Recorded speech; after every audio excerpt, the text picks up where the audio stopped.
module, which will be on calculating greenhouse gas emissions. So before we get started, a quick recap from Monday's session. On the last session, we went through the first module on defining an inventory boundary. So understanding what's required to produce an inventory, what gases, what sectors, what background information is required, and what's the difference between the GPC and the common reporting framework. So we covered the reasons why you should compile an inventory, the benefits of doing so, but also the benefits of doing so at a city level. And you looked at an exercise, a discussion on trying to convince your city colleagues, your managers, your mayor, why compiling an inventory is worthwhile and important. We then talked about the GPC, what it is. It's a standard and what it covers. We then looked at those 5 accounting and reporting principles which should guide everything you do. And if you ever become stuck, unsure which way to proceed, always refer back to those 5 principles and see what's most important for your city. We'll come on to that later today as well. We then discussed the inventory boundary and looked at the fact that you need to define your physical boundary, the land area covered by your inventory, a 12-month period, either a calendar year, financial year, or any other accounting period. We looked at the different gases covered by the GPC, and we looked at the different sectors and the ones that are mandatory and the ones that are optional. We then looked at how we categorize emissions into different scopes, into scope 1, scope 2, and scope 3. Scope 1 being all the emissions that physically occur within the city boundary, and that's usually from the combustion of a primary fossil fuel. Scope 2 is from the use of electricity, and it's scope 2 because it's often supplied by a grid, which is connected to other regions and and it's quite often a national grid. So electricity is always scope 2. Even if you have a power station inside your city, it's always scope 2. Scope 3 is everything else, and these are emissions that are driven by activity in your city, but they physically take place outside your city boundaries. So just think about where are the emissions physically occurring. If it's outside, it's scope 3. If it's inside, it is scope 1. We then moved on to the reporting requirements and looked at the difference between the 2 reporting frameworks, the territorial reporting framework, all the emissions within your city, and the city-induced reporting framework, all the emissions driven by your city. So there's a key difference there. One is occurring in your city and one is driven by your city. And that is because many emissions that support city life and urban activity take place outside the city boundary. Things like where your waste is disposed, but also the consumption of goods and services. Within the city-induced framework, there are 2 other options. There's the basic and the basic plus level. Basic is the mandatory component for the GPC, and that covers buildings, transport, and waste. Basic plus is a more advanced level and is optional, and that covers also emissions from industrial processes and product use, and from the AFOLU sector, the land use sector, as well as additional scope 3 emissions from transportation and buildings. And finally, we covered the common reporting framework, which is the framework designed by the Global Covenant of Mayors, which many of you may have signed up to. And theirs is a reporting requirement as opposed to a standard. It's built on the GPC, but has a few additional reporting requirements, particularly to do with how you break down emissions between subsectors. But they're very much aligned. And indeed, the tool we'll be using to compile our inventory, Cirrus, does both in one go. So that was module A, and that module basically takes us now to the second module on calculating emissions.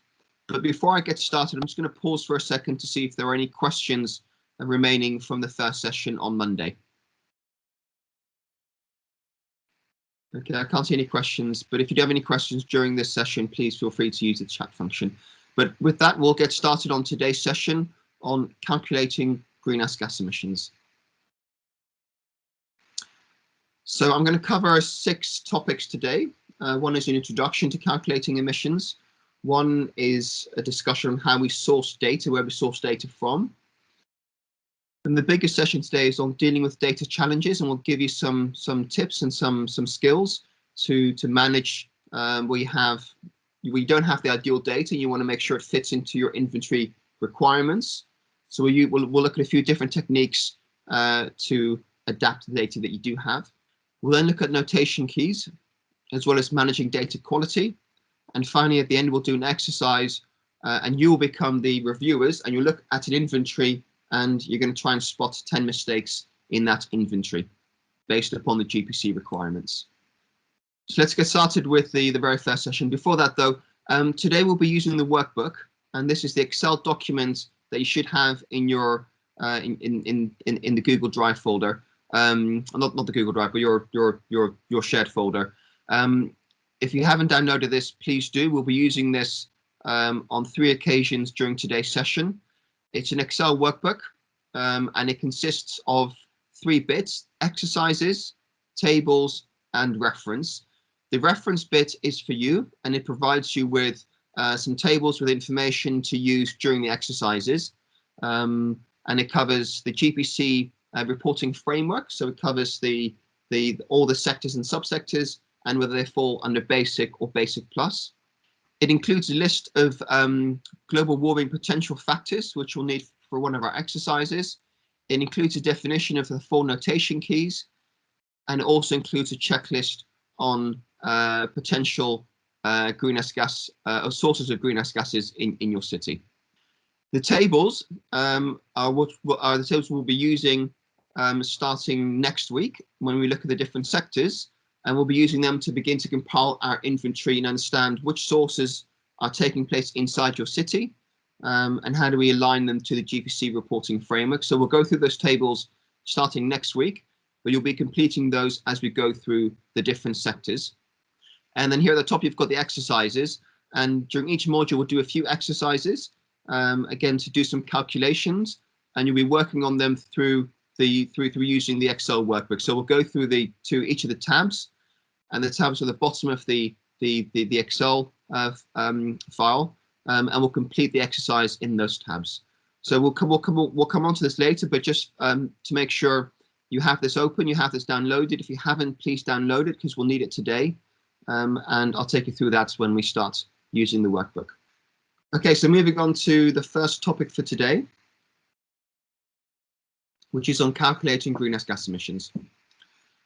A reminder, these are the 5 principles we discussed yesterday: relevance, completeness, consistency, transparency, and accuracy.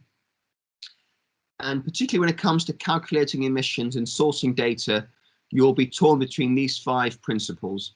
And whenever you are torn, whenever you're stuck, always refer back to these principles to help you guide your way in doing what is most relevant and the best course of action for your city. So just to recap, relevance refers to making sure that any data you use links to city priorities and how you're doing things already. Don't create unnecessary work. Make sure the inventory supports and builds on existing city processes.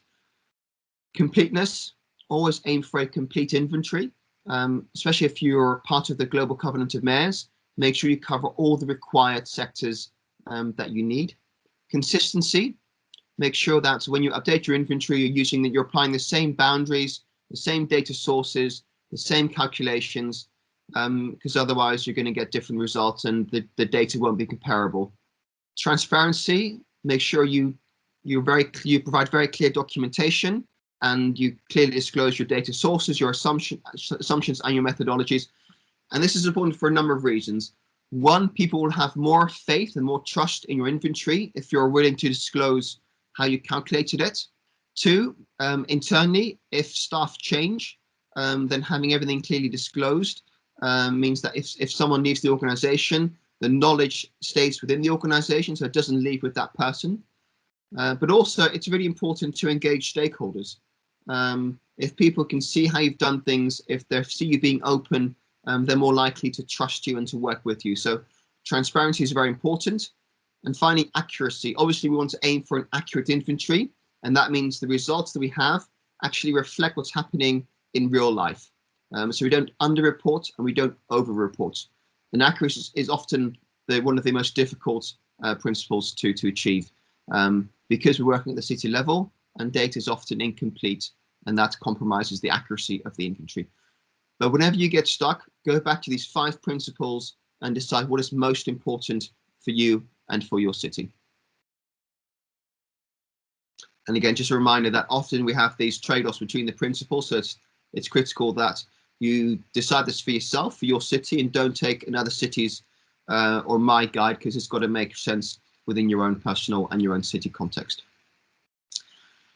Okay, so we calculate greenhouse gas emissions using a very, very simple equation, which is basically we multiply activity data by an emission factor, and that gives us greenhouse gas emissions. So an activity data is a quantitative measure of a level of activity that results in greenhouse gas emissions taking place during a given period of time. And on the right, you've got some examples. For example, the quantity of electricity used, the volume of diesel sold at a petrol station, or the amount of waste sent to landfill. So it is a quantity that reflects a level of activity. Okay, and that can be in the house, so the volume of energy used in the house. It can be how much petrol is going into vehicles, or it can be the amount of waste that we send to landfill sites. It has to come from a reliable and robust source. It has to be time and geographically specific. So it has to relate to your inventory period, those 12 months we talked about, and it has to relate to the physical boundary of your inventory. So if you're measuring the quantity of electricity used, it's going to refer to the buildings within your city boundary, obviously. So always make sure your activity data is time and geographically specific to your inventory boundary.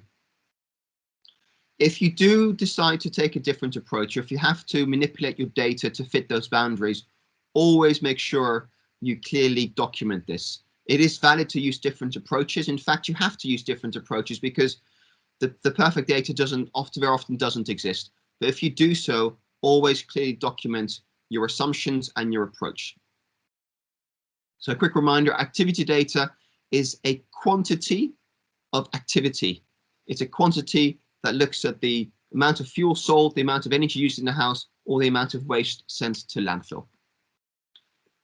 An emission factor turns that activity data into greenhouse gas emissions. So it measures the intensity of greenhouse gas emissions coming from a unit of activity consumed. So again, on the right, we have the examples. An emission factor could be the tons of CO2 produced per kilowatt hour of electricity consumed. It could be the tons of CO2 produced per litre of diesel consumed, or the tons of CO2 produced per kilometre travelled. So it looks at the emissions per unit of activity. And again, they should be geographically specific. So they should be specific to your city, your country. Again, electricity is produced by different ways in different countries. Some countries are more reliant on coal, others more on wind or oil, and that will affect the emission factor. Likewise, kilometers traveled depends upon the makeup of your cars, your fleet, and that will differ between cities and differ between countries.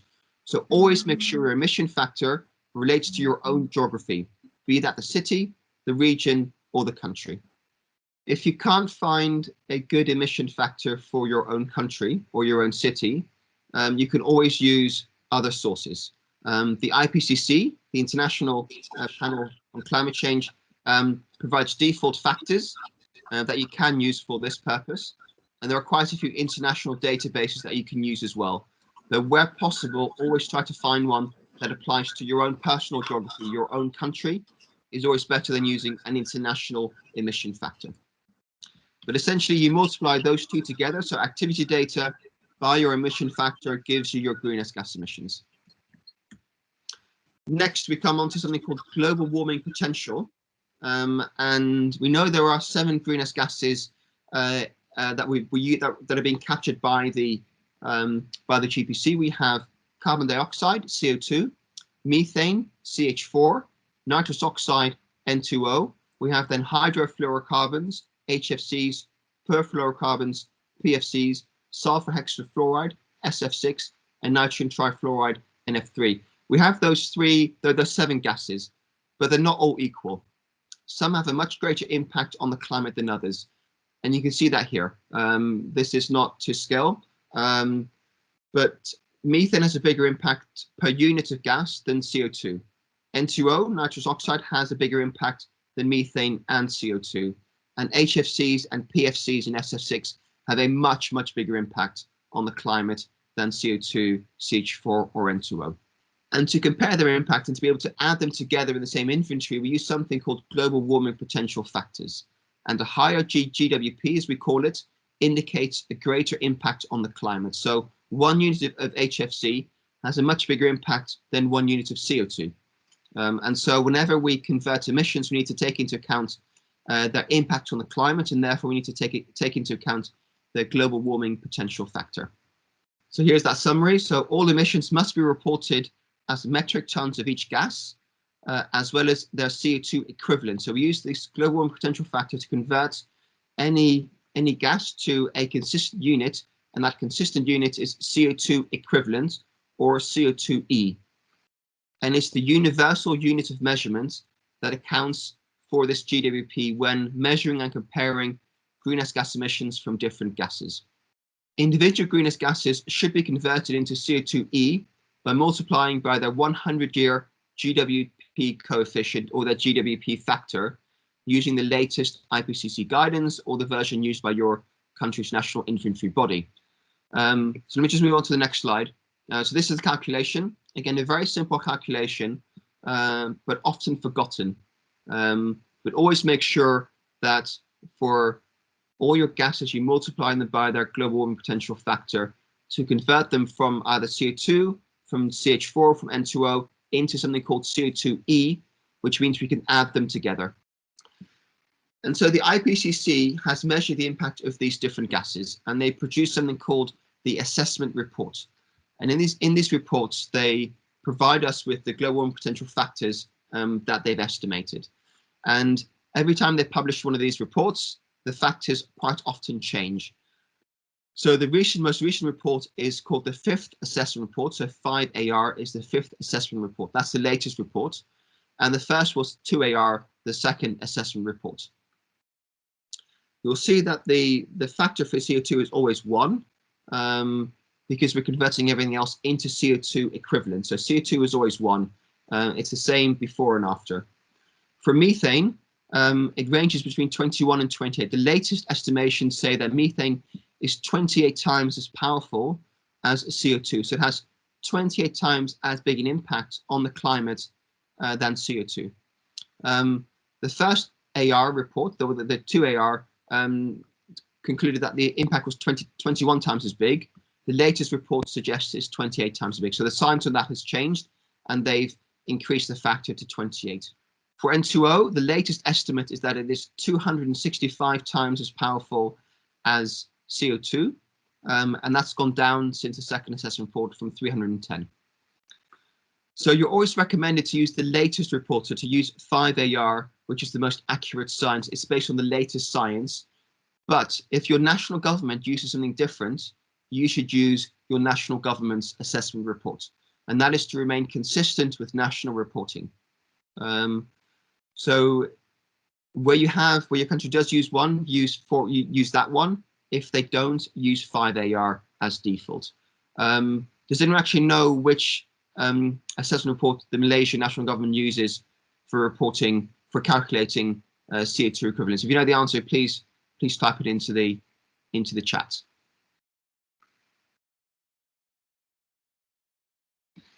So does anyone know which assessment reports the Malaysian government uses for calculating greenhouse gas emissions?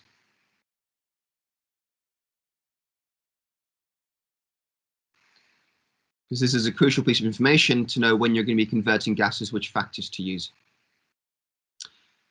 Any offers?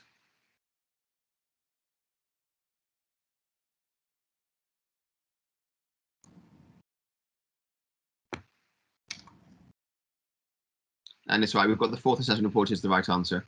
So well done. And so the key thing for you is when you're compiling your inventory is to use that 4th assessment report. And the key thing there is to make sure you're consistent with your national reporting guidance. If you want to use 5AR, it's not wrong, but it's more useful to compare emissions with other cities in your country, but also with the national government. So I would always recommend you align yourself with the national government. Okay, so next I'm going to test your understanding, and we're going to do a quick exercise, and I'm going to ask you to estimate the CO2 equivalent for a range of different gases. For this, you will need to know the global warming potential factors, which are these. You can find them in your Excel workbook. So I'm going to ask all of you if you can open your Excel workbook and go to one of the reference tabs called GWP. Or otherwise, you'll also have it on the slide deck we shared before today's session. If you can open your workbook, the tab called GWP. And in that tab, you will see all the conversion factors, all the global warming potential factors for all the gases using the different assessment reports. And so your task is now to, and you've got 10 minutes for this, is to estimate the emissions, estimate the CO2 equivalent emissions. So in this final column of the activity taking place in the first column, but converted to CO2 equivalents using the assessment reports provided in the middle column. So the equation is at the bottom. So CO₂e is greenhouse gas of the original gas multiplied by their global warming potential factor. And you've got the report I would like you to use in the second column. So find those in the Excel table and then multiply the activity by those factors to arrive at a total for your CO2 equivalent. So I'm going to give you 10 minutes. Actually, I'll give you a bit less. So we'll come back to this exercise on the hour. So if you can make sure you've got your workbook opened, and then yeah, please go ahead and start to estimate these emissions in CO2 equivalents. So converting the original gas multiplied by their global warming potential factor into CO2 equivalents. So I'm going to pause now and allow you to complete the exercise, and I'll join back on the hour. Okay, so thanks everyone for completing the exercise. Again, this wasn't, hopefully for most of you, it wasn't a difficult exercise. It's a simple multiplication, but it is so important, and you'll be surprised how often people get this wrong and they forget to convert the gases, and you get a really wayward number. So very critically important and quite easy, but also make sure that you're consistent with the factors you're using. And again, we've seen in inventories that people use different factors to each other, which shouldn't be the case. So yeah, simple but critically important. So always make sure you're focused on converting these, but also make sure you're consistent using the same factors within different calculations. So the answers we've got for you are here. So I'll give you a second to compare your answers. For the first one, we're looking at multiplying 100,000 tons by a factor of 28, which gives 2.8 million tons. For the second, we're multiplying the same quantity by the updated factor of 21, which gives us 2.1 million tons. The second and third, we're adding methane and nitrous oxide using different conversion factors, giving 3,980 tons or 12,070 tons. The one on CO2 is a trick question because, of course, the conversion factor for CO2 is 1, and therefore 1 million tons of CO2 is 1 million tons of CO2 equivalent. So that doesn't change. And the last one is SF6 or sulfur hexafluoride. It's not part of your table, but this has a factor of 22,800. So a very, very powerful greenhouse gas. It comes from industrial product use, which we'll come on to in a few sessions. But only 2 tons of that releases almost 45,000 tons of CO2 equivalent. You'll also see the E at the end. And whenever you convert a gas to carbon dioxide, you need to make sure you use the equivalent because to indicate that we've converted it. And it isn't CO2. The gas still stays as methane. It still stays as N2O. But you use the E to indicate you've converted it from the original gas into CO2 equivalent. So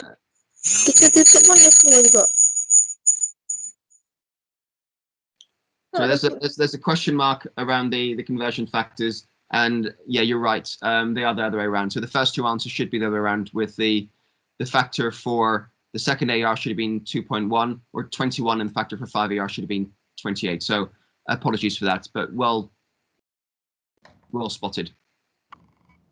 That's good. So that was in there on purpose to make sure you guys weren't asleep. Yeah. Okay, so again, a simple calculation, but critically important you get this right. Okay, so moving on then to the next slide, which is around units. And units are critically important and can get easily confused. I know for a lot of people who may feel they get lost in units, this can be quite intimidating and quite scary. It doesn't have to be. Just need to make sure you're really focused on what the different units mean. So CO2 is measured in metric tons, and 1 metric ton is 1,000 kilograms. Most inventories are reported in terms of megatons, which is a million. A megaton is 1,000,000 tons. And so for most cities, your total emissions will be in the order of between 5 and 50, 60 million tons, depending on the size of your city. So often you're reporting your emissions in 1 million tons, which is the same as a megaton. A gigaton refers to 1 billion tons, megaton to 1,000,000 tons, and kiloton to 8 kilotons. So giga we don't really use because it's 1 billion, which is way too much. When we talk about international emissions, we talk about gigatons, and that's 1 billion tons of carbon. At the city level, we talk about 1,000,000 tons quite often because that tends to be the level of emissions for most cities. It's in that sort of 0 to 50 sort of range. To move from a kiloton to megaton, you divide by 1,000. To move from giga to mega, you multiply by 1,000. So very important that you understand these symbols, mega, kilo, and giga, because they can get quite confusing. If you get stuck, and I've got the sort of, it's on the right, if you ever get stuck, just use a search engine. Just go into Google or any other search engine and type in giga, mega, kilo, and you'll get these conversion factors and you'll get the multiplier factors. But yeah, important that you're aware that quite often the data we have, whether it's activity data or emissions, has one of these prefixes of giga, mega, or kilo, and they're important when converting emissions using an emission factor. In addition to CO2, the other key units are kilowatt hour, which is a unit of electricity. Electricity is usually measured in terms of kilowatt hours, which is the quantity of electricity used. Megawatt tends to be the capacity of an energy plant. So megawatt is a capacity.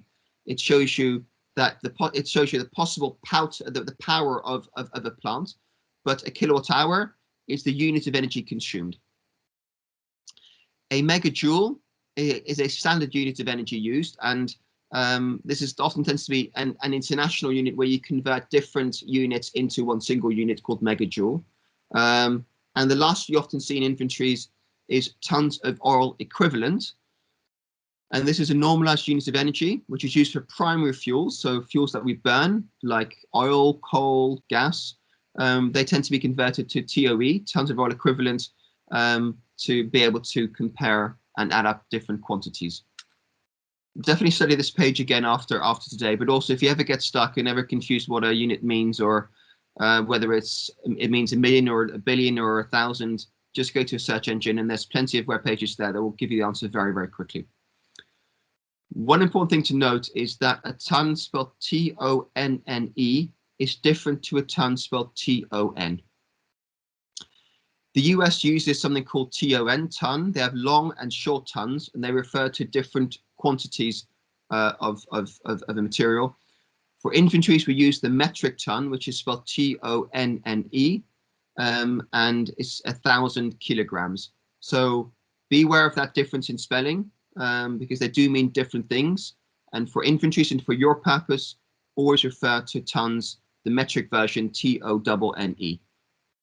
It's only North American inventories where we see TON used, but it's often confused. And people think they mean the same thing, but they mean different things. They're different quantities. So always use ton, T-O-N-N-E.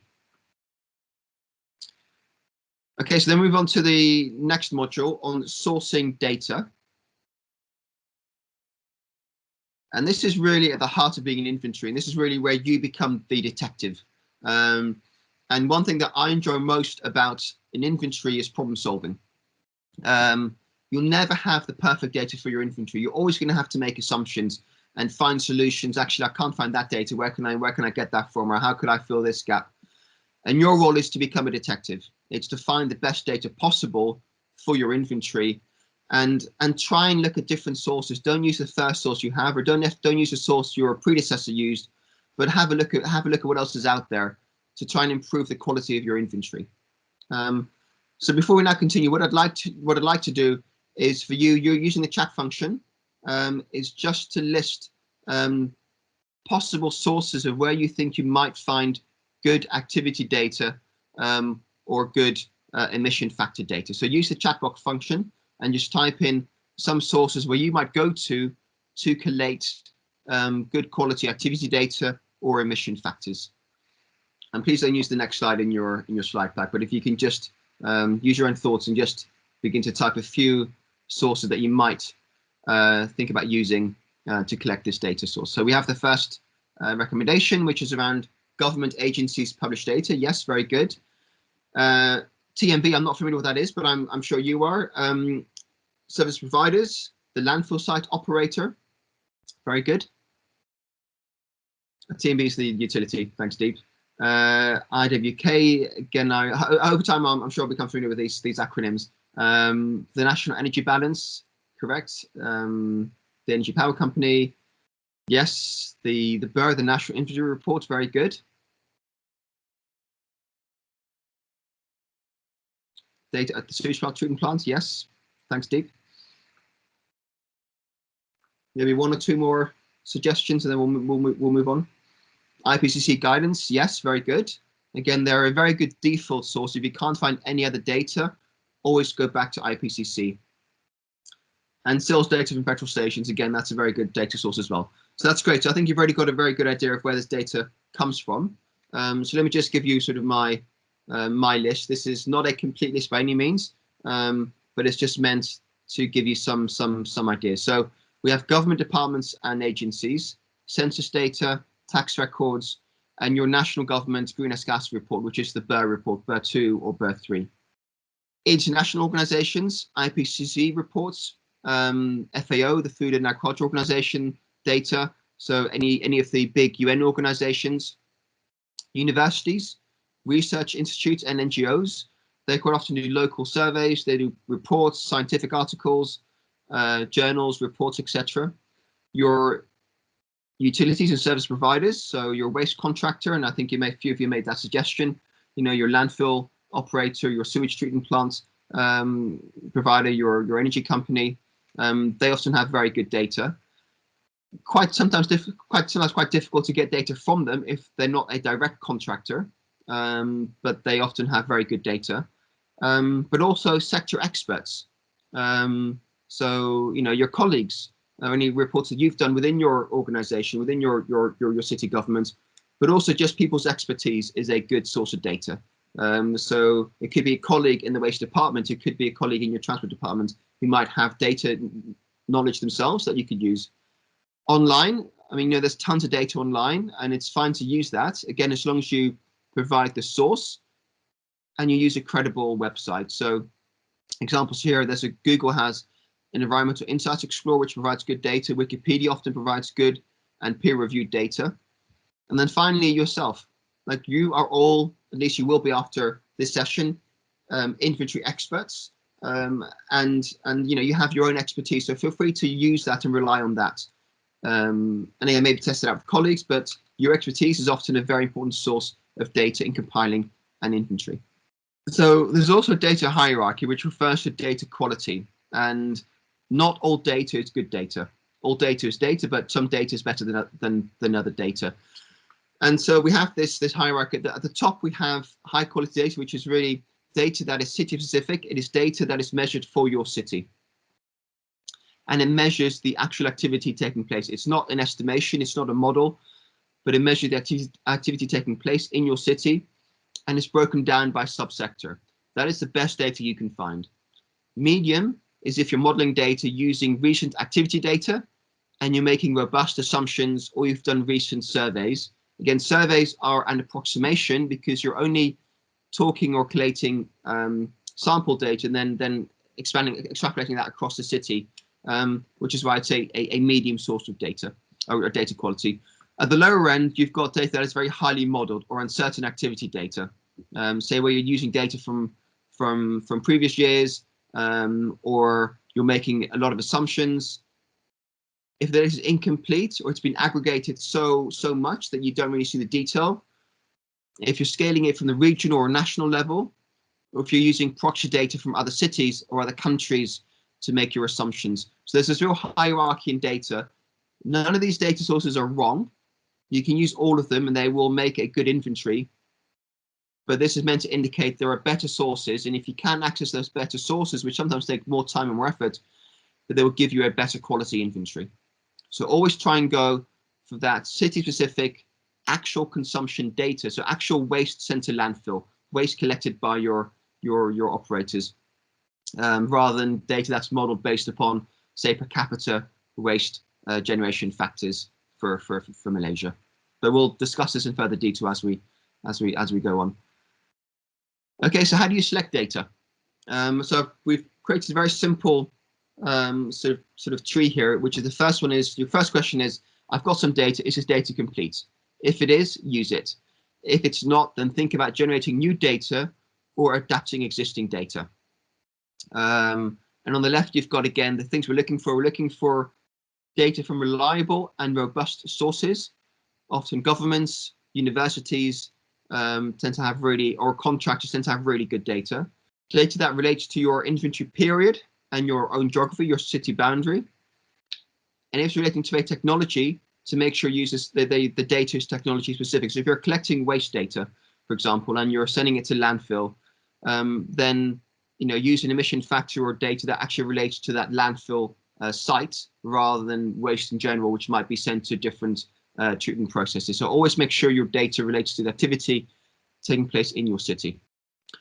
But find the data, decide is the data complete? If it is, use it. If it is not, then either think about generating new data through a survey or collecting it yourself, or better still, adapting data from other sources. And we'll really dive into that adapting data bit in a second. And this is the data collection process. So the key thing is be familiar with the GPC. Then set your boundaries for your city. Deciding your reporting level, is it basic or basic plus? Because that will decide what data you're going to collect. Identify your reporting requirements for the reporting level. So basic, again, you're focused on building, transport and waste only. If you have a previous inventory, go through that and understand what's missing from that inventory to update it for your next inventory. Then identify data by scope. Again, scope 1 and scope 2 and scope 3. And the difference is where the emissions actually physically take place. Then identify your data required by sector and subsector. Again, we want to get as much detail as possible. So then identify what data you need for not just for buildings in general, but for residential buildings, for commercial buildings, for public buildings, and for manufacturing plants. Then think about your calculation methodology, which you can use considering your available data. Then identify local or national data sources. And then once you've collected that, adjust that to your local situation. Because often the data, again, the data you collect will very rarely entirely match your inventory boundary. You'll need to adapt it to your physical, your city boundary, but also maybe your time period. So at the final step is to understand, how can I adjust this data to my own situation? I've just spotted a question which is related to the data quality. City-specific and sector-specific forecasted data made to include all sensitivities and approved assumptions by a government authority. Is this still a low hierarchy data? Again, this is not for me to say yes or no. This is your, as an inventory expert and a compiler, this is your call to make. Generally, any data that is forecasted tends to be lower quality data because it's an estimation. If it comes from a government authority and includes sensitivity analysis and includes sort of high quality assumptions, then I would probably say it's going to be a fairly good quality. And I'd probably say this is more likely to be medium data quality than low data quality. But it depends upon how much you trust the provider, and government data is often very good. So that definitely pushes it to the top of the hierarchy. But then what's putting it down is that it's very modeled data. So again, it's your decision to decide where that sits, but I'd probably put that as medium. Why do we identify local national data sources later into the process and not earlier?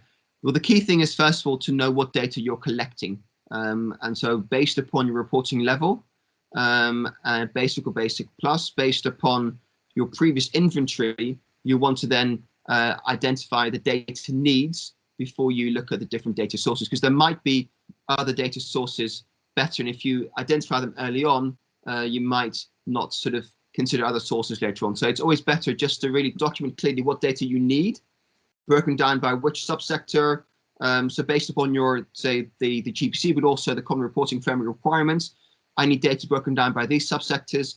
I need data broken down by scope. So to understand your requirements before you then start to look for data sources. But you can, this could be, you know, an iterative process as well, where maybe you start with the data source and then you go through this level, go back to data source. Is this good enough? And this kind of becomes a circle rather than a linear process. So I would always recommend make sure you understand your requirements first, but it doesn't mean you can't do this in parallel to going through other data sources, but primarily to make sure you really understand what is required before you start to consider data sources. Your biggest data source is going to be what's called the biannual update report, and this is gold. You know, this is like the oil. What's oil to a car? This is what's you know, for you guys for your inventory.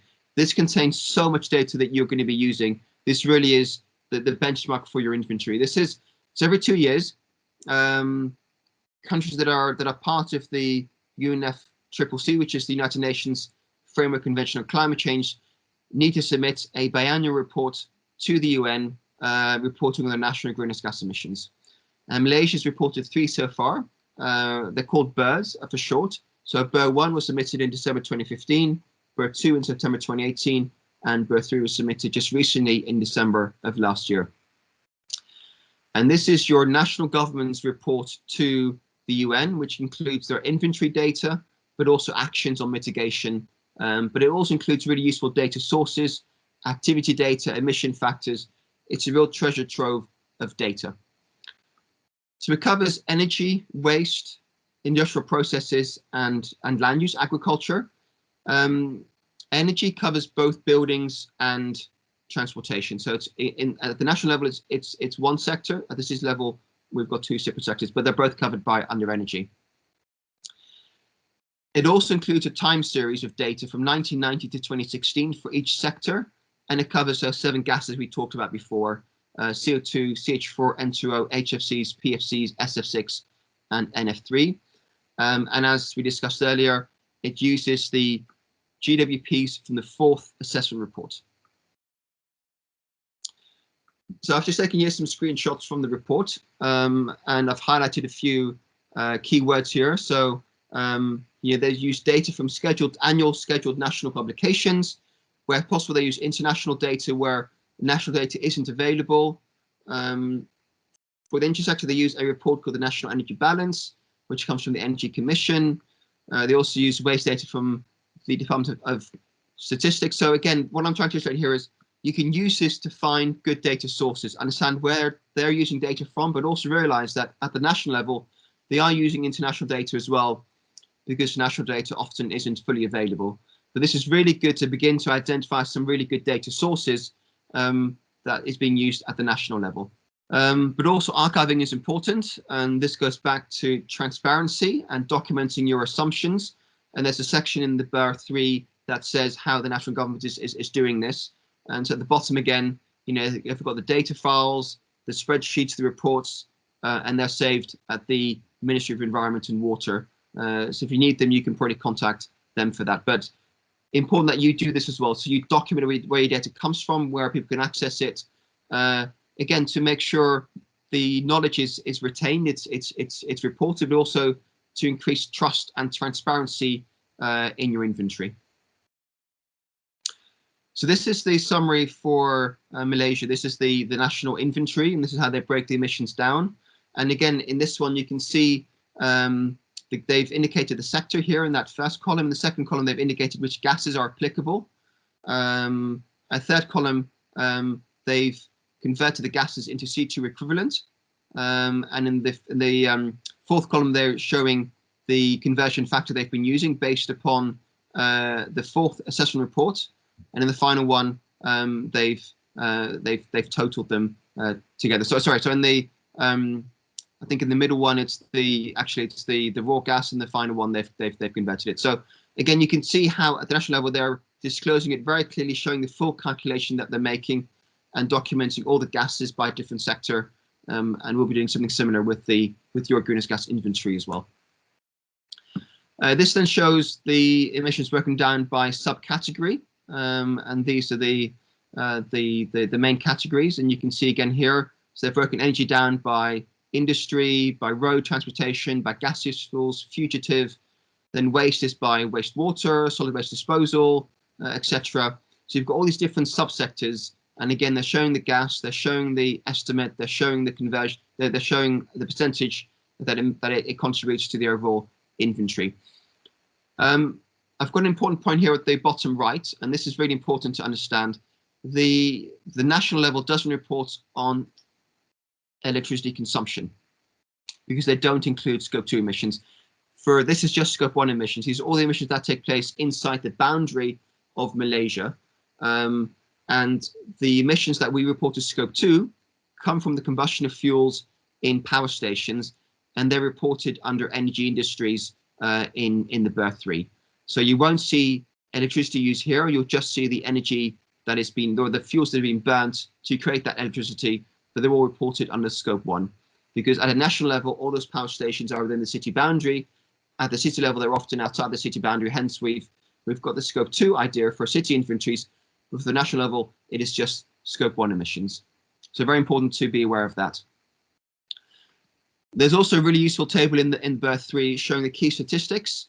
So the population for Malaysia, the surface area, population density, life expectancy, urbanization rate, GDP, etc., etc. Really useful if you need to make some assumptions, and if you need to scale national data to the city level, you know exactly what the BURS 3 relates to in terms of national demographic data and other useful national data. BURS 3 also includes useful emission factors. So this is very small, but it's in BURS 3. There's a table there which shows all the emission factors they've used. And as you can see, they've got the factors for CO2, for CH4, for N2O, and for the other gases as well. So again, a very useful source to find emission factors is BURS 3, and particularly this table 8.2. So that's the first key report. The second key report is the National Energy Balance. And every year, the Malaysian Energy Information Hub, MEIH, managed by the Energy Commission, publishes the National Energy Balance, which provides data on the supply and consumption of energy in Malaysia. And so I've been looking at the NEB 2018, and again, another very useful resource for you to source good data. It shows energy use for different sectors, for different years, but also key economic data for different regions across Malaysia as well. So a very useful breakdown of data. Again, probably too small for you to read here, but definitely have a look at it. It's in one of it's been shared with you in one of the folders, but again, a very useful source of data for you to refer to. So that's BURS 3, the National Interest Report, and the National Energy Balance, probably your two most important reference materials. They contain really good data, and I very much recommend you just browse through both of them just to understand what is there, and what data you can use, and what data is just useful to know and to be aware of. There are some other data sources that you can use, so international data sources where you feel maybe the data isn't available at the city level, or I don't know how to convert this, or I'd like to use something else. So there are other data sources that you can use, and I'll show 3 of these to you.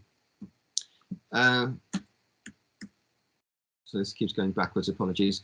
The first is the Environmental Insights Explorer. This is a website provided by Google, and it provides access to their mapping data and their multi-layer capabilities, and it allows you to access data on buildings, on transportation, and rooftop solar potential.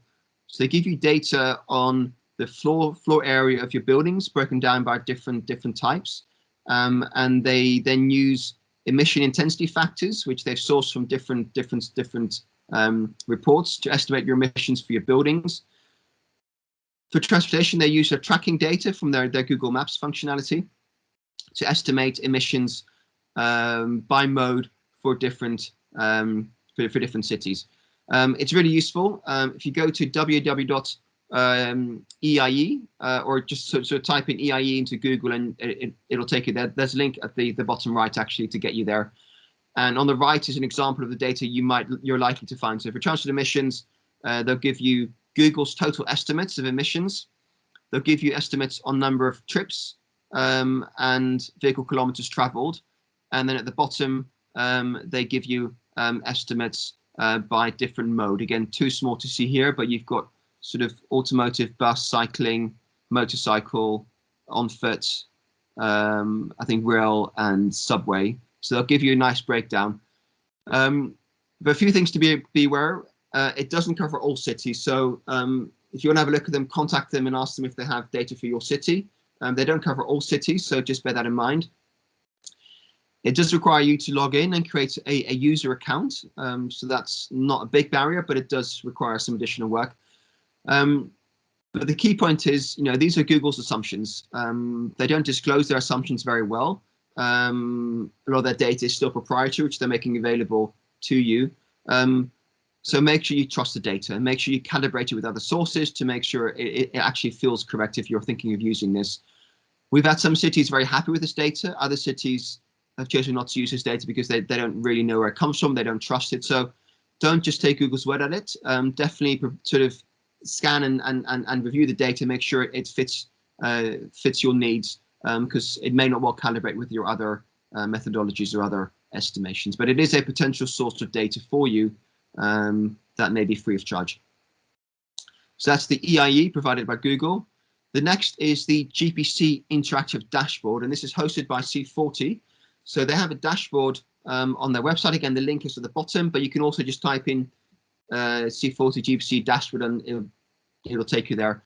But this provides all emissions data from all C40 cities in both a tabular and a graphic format. So right here, we've got KL's inventory for 2017 reported to C40, which is now publicly available. And you can see their emissions and their data shown here. So you've got a graph showing the breakdown between emissions for the different sectors. You can dive into subsectors as well. It shows here their basic and basic plus inventory. So KL's only gone for basic inventory, as you can see here, and they've left the basic plus sources out. And there's a table here showing the emissions by scope for the different subsectors. So again, a useful reference source. It doesn't give you the assumptions. It doesn't give you the activity data or the emission factors. It just gives you greenhouse gas data. But it's useful for comparison. In particular, what you might want to do is just look at your per capita emissions and just maybe compare yourself with KL, just to make sure you're in the same ballpark. You're not too different. But also, if you get stuck, you can always use KL's data as a proxy to estimate your own emissions data. If you feel your city is fairly similar in structure and in makeup, demographic makeup, business makeup to KL, for example. So a useful source to get data from other cities, but it's only greenhouse gas data.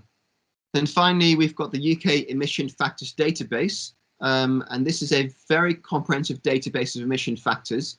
It's designed for UK organizations and for organizations reporting on UK operations, but it is also useful for anyone else using it. It is probably one of the best data sources out there for emission factors. It is freely available. Again, I've got the link at the bottom right, a screenshot there as well. You've got the data in Excel, you've got the data in a guidebook, you've got an advanced version, but it essentially gives you emission factors again for the different gases. So for CO2, for CH4, for N2O, a combined emissions factor as well for different units. So for CNG, they've got the conversion factors in terms of tons, in liters, in kilowatt hours. So a very useful source. The only thing to bear in mind, this is a UK emission factors database. It's been designed for UK reporting. For primary fuels, it probably won't be that different to your own country. But for other sources like electricity or waste, it will be very different because it depends upon the makeup and what makes up the power generation mix, what makes up the waste mix. But it is a useful source, and I know it's used by a lot of international organizations in other cities as well. So these are just 3 potential sources of additional data. There are other sources as well, and do have a look online and do talk to other colleagues, but these are probably 3 that C40 cities use the most that I'm aware of. But again, for you, the main source will be the BURS, the National Infantry Report, as well as the NEB as being your main data sources. Okay, so next up, and we'll take a break shortly because I know I've spoken quite a lot, is how do we reference data sources? So say you've used the National Energy Balance Report, say you've used BURS, say you've used a IPCC, how do you reference them? And referencing is critical because it creates trust, it creates transparency, and it also makes sure the next person producing your inventory knows what data sources you've been using. So this is how you reference, and these are just some suggestions. Again, it's for you to decide, but these are some suggestions on how you would reference them in your inventory report. So you can say, for example, activity data from NEB 2017 reports table 3.3. So it's exactly where that data is coming from. You can say emission factors from BURS, for example. Again, a good reference source. If it comes from email exchange, you can say from email exchange with this person or this ministry. If you're using proxy data from another inventory, you can say proxy data from Jakarta's inventory, for example. If it's from you talking to someone else, you can just say, the source is expert judgment. And that is an acceptable data source. I know it sounds very vague, but it is an acceptable source of data. Please do include then also who that expert is, so someone else can follow up with them. But that is a perfectly acceptable reference source. IPCC, just reference the 06 IPCC guidelines. You can reference departmental reports, so departmental reports XYZ, or if you've got the data from online, say Wikipedia, just provide the URL, the link to the website.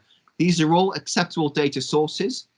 This is separate to the data quality, but the key thing about the inventory and the GPC is that you've got to disclose your data sources, and this is just one line, a few words, but always reference your data source, and it could be any of these different sources. Okay, so I'm going to pause here and we'll have a 5-minute break, and then we'll come back and talk about dealing with data challenges. So let me just pause for 1 minute if there's any questions before we break. So Michael, when it comes to reporting at a city level, it is best practice to follow the BUR or the reporting principles at the national level closely. Emission factors, the AR, where they get their sources from.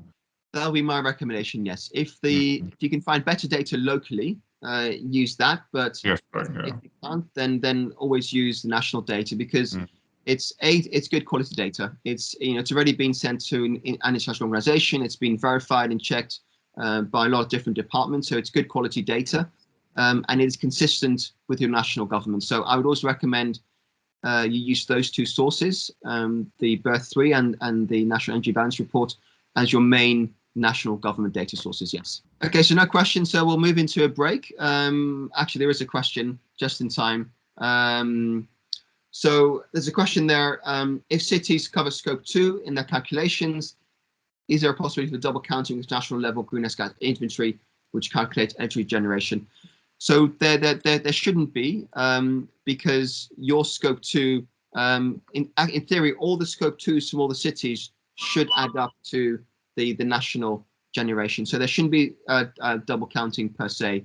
But as I mentioned last time, across cities there could be some double counting. But you wouldn't compare a scope 2. You wouldn't compare your basic inventory with the national government anyway, because there can be double counting across different boundaries. What you do instead is you would just total your territorial emissions and compare those with national government. So we'll come on to that in detail on the next session when we cover stationary energy, because that's when we talk about energy generation. But in theory, not with national, but there is across other city authorities when you're comparing emissions with other cities. How about downscaling data from NEB? We're going to do that today later on. So if I can, I just pause your question for now, and then I'll address that when we do one of the exercises a bit later on. But thanks for your question. So Deep, yeah, we can go into a short break now, and then we can come back and dive into some exercises. Are we good to go again, Deep? Yes, Michael. Good to go. Great, thanks. So welcome back, everyone. Hope you had a nice, short, refreshing break. So now moving into the third topic for today, which is dealing with data challenges. And this really is, we're going to teach you some tricks on how to manage incomplete data, or how to downskill data from the national level to the city level. So a few tricks here. I'm going to first ask you a question, and really the thing with an inventory is good data in is good data out, and the better data that goes into the inventory, the better your inventory will be. So again, just going, if you can all go to the chat function and maybe list some of the common data challenges that you think cities typically face when trying to collect data. So if you can all just list in the chat function some of the typical data challenges cities commonly face, that will be very useful. And then we'll just go through them and discuss the kind of challenges you're likely to face. So just in the chat function, maybe just some list of the challenges that you think you might face in collecting or sourcing data. Integrating data from various sources, yes, a very good one. Again, particularly if you have data from different sources, they may have different boundaries, different timings, different units, and combining them, integrating them is often very challenging. Very good point. Any other thoughts? Yep, another very good point. You know, really matching the data to your city boundary, because your city boundary is unique, both time, the year, but also the physical boundary, and aligning any other data set to your boundary is often quite challenging.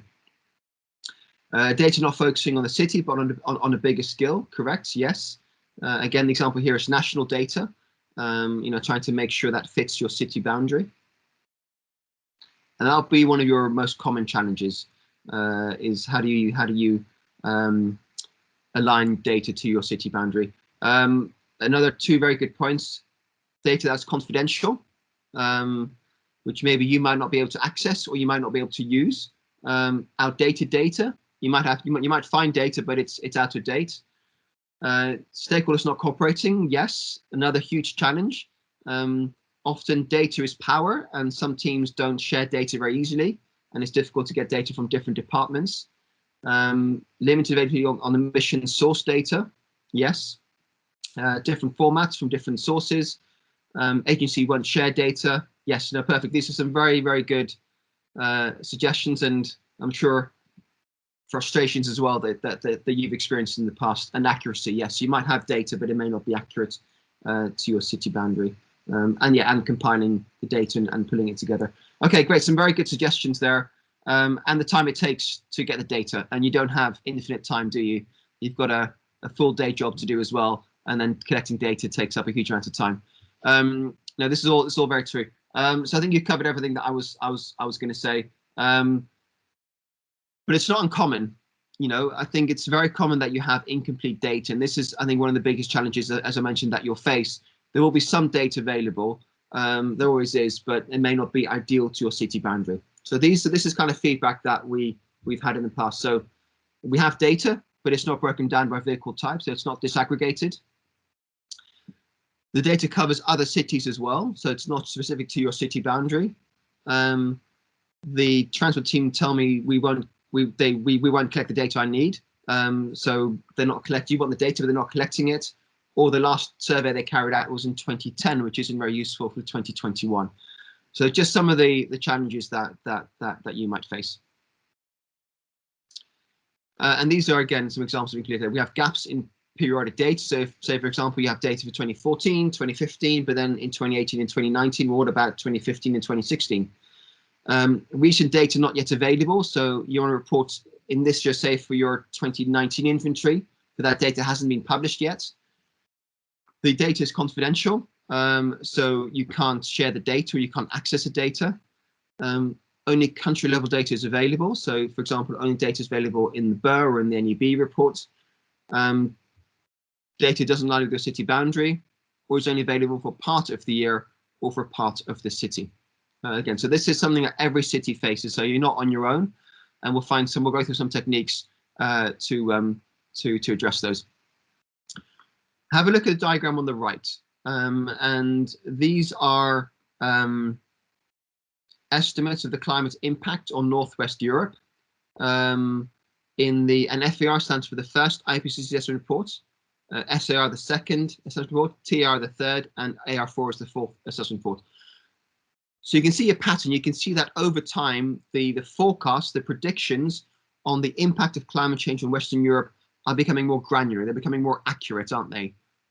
So in the top one, we have boxes of 500 kilometers. In the bottom one, they're boxes of 110 kilometers. So the accuracy is increasing over time, but the first one isn't wrong. It's still right. It was the best estimate at the time, and it wasn't wrong. But the last one is better. So I think what we always say to cities is when you're starting your inventory, just aim for completeness over your accuracy. Because a complete inventory isn't wrong. It may not be accurate, but it's never wrong. But always aim, just kind of get started, and don't let perfect be the enemy of good. Again, these four are all correct. One is more accurate, but it doesn't invalidate the other ones. Don't be afraid to use data that is incomplete, has gaps, is old, or does not provide total coverage, as long as you understand the issues. And because there are different techniques you can use to adapt the data to meet the data requirements. And data availability, the data range, the quality, the accuracy often improves over time, both as you get more familiar with the inventory process, as you build up partnerships with other organizations to share the data, and generally as data improves. So our recommendation is always to aim for a complete inventory at the start and then improve that over time, rather than waiting for that perfect inventory the first time around, because that might delay the process by a couple of years. Okay, so next we're going to go through 4 techniques for filling data. By data filling, I mean filling gaps. We're going to use the proxy data approach, which uses a scaling factor. You can use the overlap approach, the interpolation approach, and the extrapolation approach. And we'll go through these in turn. The proxy data approach is used when the missing data is strongly correlated with the proxy data with another factor. And it can be used, and you need to test multiple potential proxy data variables for that. The overlap approach, if there's a relationship between 2 data sets, you can use the overlap approach. For interpolation, if you have a gap in periodic data, you can use the interpolation approach. And extrapolation is if you're missing the beginning or the end of a time series, you can use that to extend your data series. But we'll go through each of these 4 in time. I'm not sure why I got back to this one. Let's just go back to where we are now. Okay, so starting with proxy data. Proxy data is probably the most common technique that most people use to fill in gaps. And it can be used, and it's useful and relevant where data for the inventory year or another aspect is unavailable or incomplete. And it uses a scaling factor, which represents the ratio between the available data and the data that you need, and should reflect a high degree of correlation between those 2 data points. So I'll give you an example to explain this, but essentially what you do is you multiply your available data by a scaling factor.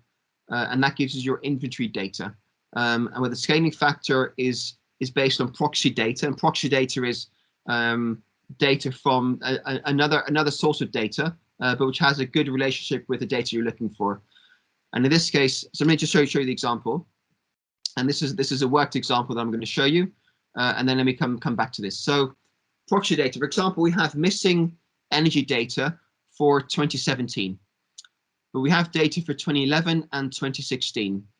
But we need to report data for 2017. Now, how am I going to do that? We can identify a proxy variable, in this case, population. And we have population data from 2008 to 2017 for the full range. Now, if we believe there is a good relationship between the target, the energy consumed, and the proxy data, the population, then this becomes an allowable methodology. But there has to be a good relationship between the target data, the activity, and the proxy data. In this case, it is plausible to assume that as population changes, so does energy consumption, because people use energy in their homes, through computers, air conditioning, and often between one year and the next, technology doesn't change that quickly, or buildings don't change that quickly, that you can make a fair assumption that population could be a driver. Weather will be a driver as well. But in this case, we're going to assume population is a driver. And to identify a proxy variable that we think correlates with the activity data that we're looking for. So we're making the assumption that energy consumption is related to the population in the city. Okay, so what we then do is we estimate a scaling factor. And we do that by, in this case, dividing the activity data by the population data. So we divide, say in 2016, we divide the consumption data, almost 8,000 units of energy, by the population, and we get a scaling factor of 1,826.6. That's our scaling factor. That's the relationship between energy consumed and the population. We then use that scaling factor to estimate the energy used in 2017 by multiplying that by the population, and it goes back. So this is how we gap fill. So we needed the data for 2017. We only had data for 2011 and 2016. We then found a proxy variable, which we felt what could be related to the data we're looking for. We calculated a scaling factor by looking at the ratio between the activity and the population. And then we multiply that scaling factor by the proxy data to get our activity data. So that's the proxy data approach, where you identify a proxy source, then develop calculate a scaling factor, and then multiply that by the activity data to get the data that you're looking for. So so that's how we sort of identify the scaling factor. So there's a few examples here I want to share with you. In Wellington, New Zealand, the consumption of coal, wood, and biomass, they estimated that using national averages and allocated on a population basis. So they estimate they had a national data, then they looked to the population for their city compared to the national population, identified a percentage of ratio, a scaling factor, and then multiplied that by the total national consumption to find the consumption for the city of Wellington. Same with wastewater. They looked at wastewater volumes estimated on population using an average factor for New Zealand. So they looked at the average for New Zealand and then multiplied that by their own population to find their total emissions. In Johannesburg, the number of households using coal for cooking and heating was based on a regional survey, and then they apportioned that the same portion was used to backcast to 2007 based upon their population. So population is a really important way of estimating the scaling factor, but there are other scaling factors. So as I mentioned, population is the most common scaling factor used because in the absence of major technological change or behavior change, the number of people is a key driver of emission sources, especially in the residential sector.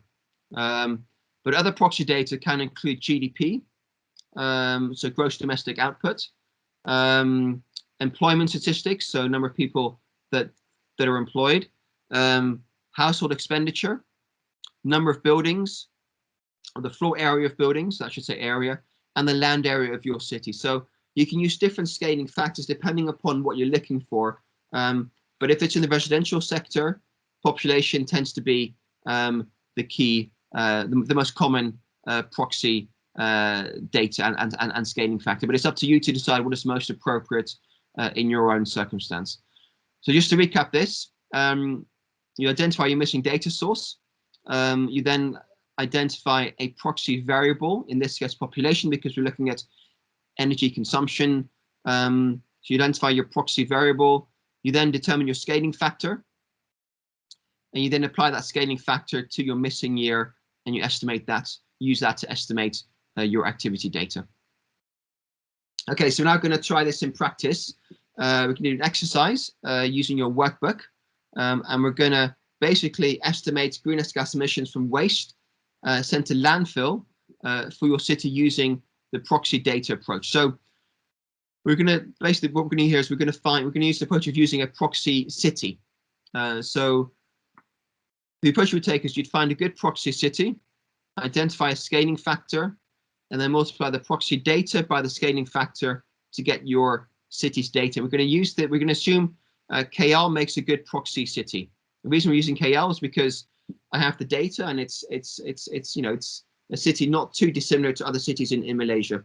So the assumption we're making is that KL makes a good proxy city, and that means we think the makeup in terms of the people, the types of businesses are similar to those in other cities in Malaysia.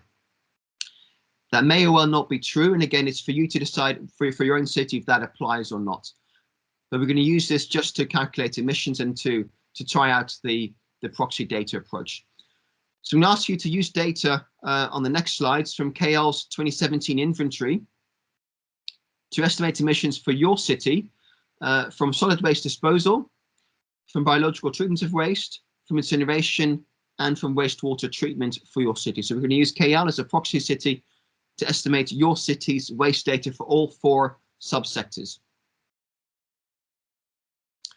So this is taken from the interactive dashboard I showed you earlier, which is hosted on C40's website. This is KL's inventory for 2017.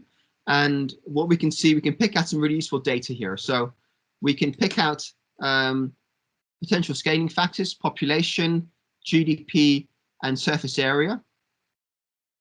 And we can pick out proxy data, the emissions for the 4 waste subsectors. So we've got the data in here for a good proxy calculation. So we have the scaling factors we can use because we have this for KL. We need this for our own city, and we have the emissions data for the 4 subsectors. And so the calculation that we're going to be doing is as follows. Greenhouse gas emissions from waste disposal is greenhouse gas emissions from waste disposal in KL. So these, the proxy data, multiplied by a scaling factor, which is basically your population, your GDP, or your area, divided by KL's population, KL's GDP, or KL's area, and make sure these are consistent. That gives you your scaling factor. You then multiply that by the proxy data, which is here, and you will get emissions data for your city. It won't be the best data, but it is some data, and it gives you a ballpark figure for the waste emissions for your city, provided the assumption that KL is similar is valid. If that isn't valid, then the data isn't valid. But again, I think for most cities, that is a broad assumption that could be made, that the makeup in terms of population, demographics, and types of businesses is going to be similar. So we can do the exercise. And what I'd like you to do is to go to your workbook again. And you've got a tab called Module B. And if you can go to open your workbook, go to Module B, the tab on the bottom row, and you'll see something like this.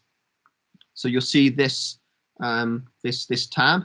And what I would like you to do is, what I've done for you is basically estimate the emissions for all the waste subsectors for your city by scaling data using KL's inventory. I'm going to leave this slide on, and basically I'm going to ask you to estimate the emissions for your city. If you're not part of a city, then just assume a population of 1 million to calculate those emissions. So use your own city's data if you have it. If you don't, then just use population of 1 million, and then apply these scaling factors. Again, I would recommend population rather than GDP or area, because waste is especially waste collected by the city is driven by more by population than by employment or by area. So I would use population. So use the proxy data, identify scaling factor, and then estimate emissions for your city. The tool should automate some of those calculations for you. So you've got a few minutes, sort of 5 minutes to do that, and we'll come back at 10 minutes past the hour and we'll go through the answers. So use the workbook and take the data from here and identify your own city's population data. Use 1 million if you're not part of a city, and then use that to estimate your city's waste data based upon using the proxy approach using KL's data. So let me just pause there and allow you the next 5 minutes to complete the exercise. So for participants from PBT local authorities, you should have some data on your city's population, either from your local plan or from, usually from your latest local plan. You can use that figures. Thank you. Okay, so let's reconvene, and hopefully one thing you learned, that actually this is a fairly easy technique to use. The calculation is simple. It's identifying a ratio and then multiplying the data you're looking for, the proxy data by the ratio. So it's a very simple calculation, but very, very powerful. But it does rest upon the assumption that your scaling factor is consistent or has a relationship with the data that you're looking for. So for the people who used Emission, I've got the answers here, and I'll copy the data from the chat for the other cities. But yeah, if someone from each city could please just copy your answers into the chat function, so we have that data, that'd be great. We'll be using this sort of further on in the exercises, but what you can see is this is a very easy way to estimate emissions. And for those of you who've completed it, a big congratulations, because essentially what you've done is you've calculated your waste emissions. It's a very easy route. It's not wrong. It may not be the most accurate, but it's one way of calculating your emissions using the proxy data approach. And so you could all use KL's inventory and use a proxy approach, and it would give you an inventory. It would probably be low quality, but it does give you an inventory. But this is the most commonly used technique to fill data gaps or to quickly pull together an inventory, is to identify another city that is very similar to yours and scale their data based upon your population, your GDP, or your land area to calculate emissions. So we'll come back to this one because, as I mentioned, it's the most common technique that is used to estimate emissions. Okay, so next up, I just want to have a quick discussion on scaling factors, because scaling factor is obviously critical, and it is critical because there needs to be a plausible relationship between your activity data and the scaling factor that you're using. So on the left here, I've got 4 activities that we want to estimate data for: emissions from commercial air conditioning, emissions from domestic refrigeration, emissions from on-road transportation, and emissions from steel production. For all of these, I have data on at the national level, but I want data at the city level. I have 4 scaling factors I can use, or 4 proxy data I can use based on the number of vehicles, the GDP, population, or floor area by building type. And I would like you to tell me which of these methodologies would be most appropriate to identify a scaling factor to estimate emissions for the 4 activities. So each of these corresponds to one methodology, one scaling factor, and I'd like you to suggest to me which ones they are. So again, please use the chat function to suggest which of these scaling factors you would recommend for which activity. So first answer, commercial air conditioning to floor area is again, that's what I would use as well. And the reason I would, so there's another suggestion to use population. The reason I'd recommend floor area is because it's commercial, and commercial is often more dependent upon the amount of office space, the number of buildings, than population. You can have big offices that are sparsely populated. You can have small offices that are very heavily populated. So anything to do with commercial activity, with industry, offices, we would tend to use floor area because it is often more, it correlates more with activity. So moving on to the next one, emissions from domestic refrigeration. Emissions from domestic refrigeration is indeed population. Anything to do with domestic, with residential, is very much driven by population, and therefore population is, again, the scaling factor I would recommend in that situation. Emissions from on-road transportation, and again, we've got the answer there, is from number of vehicles, because no vehicles is no transportation, and transportation is very much driven by the number of vehicles. So that is correct. And that leaves the last one, steel production and GDP. And anything that is kind of industry really driven, particularly if it's national industry, is often reflected in GDP. If the GDP is high, there's also activity, there's lots of steel production, new buildings going up, new infrastructure being built. So there's a big correlation between industrial activity and GDP. So you've got all of those right, so congratulations. So do think very carefully around, if you want to use the proxy approach, which scaling factor to use. And the simple rules are, if it's to do with domestic or residential, use population. If it's to do with office space or businesses, use floor area by building type. If it's or commercial sector, if it's related to industry, use GDP, and if it's related to transportation, use number of vehicles as the key scaling factor. Brilliant. So that is all correct. So then we've done the first technique, which is the scaling factor approach. And now we're moving on to overlap, which is, and for the next three, I'll do a quick demo to show you how these three work. So overlap is where we have two different data sources, but the time coverage is similar. So we have an assessment of comparative of two data sets over a time series. We're looking for a consistent overlap or difference, and preferably for multiple years to avoid bias. And we're using this then to fill in any data gaps. So let me just show you this by way of an example. So the first thing we do is we record the data. In this case, we have two industries, industry A and industry B. We have full data for industry A, but just only some data for industry B.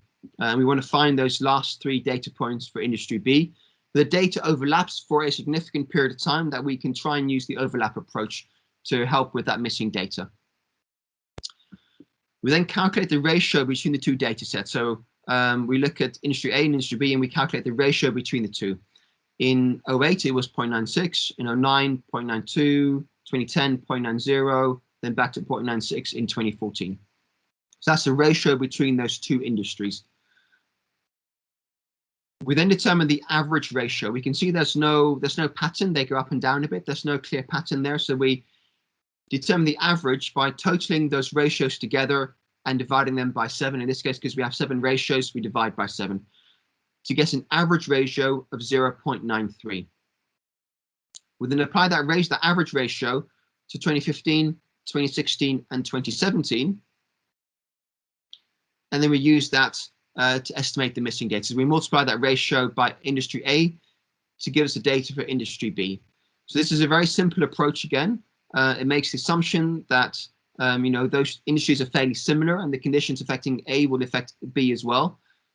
We look at the ratio, which could be looking at the ratio of outputs or money spent or distance traveled, for example. And if there is no clear trend in that ratio, we use the average ratio.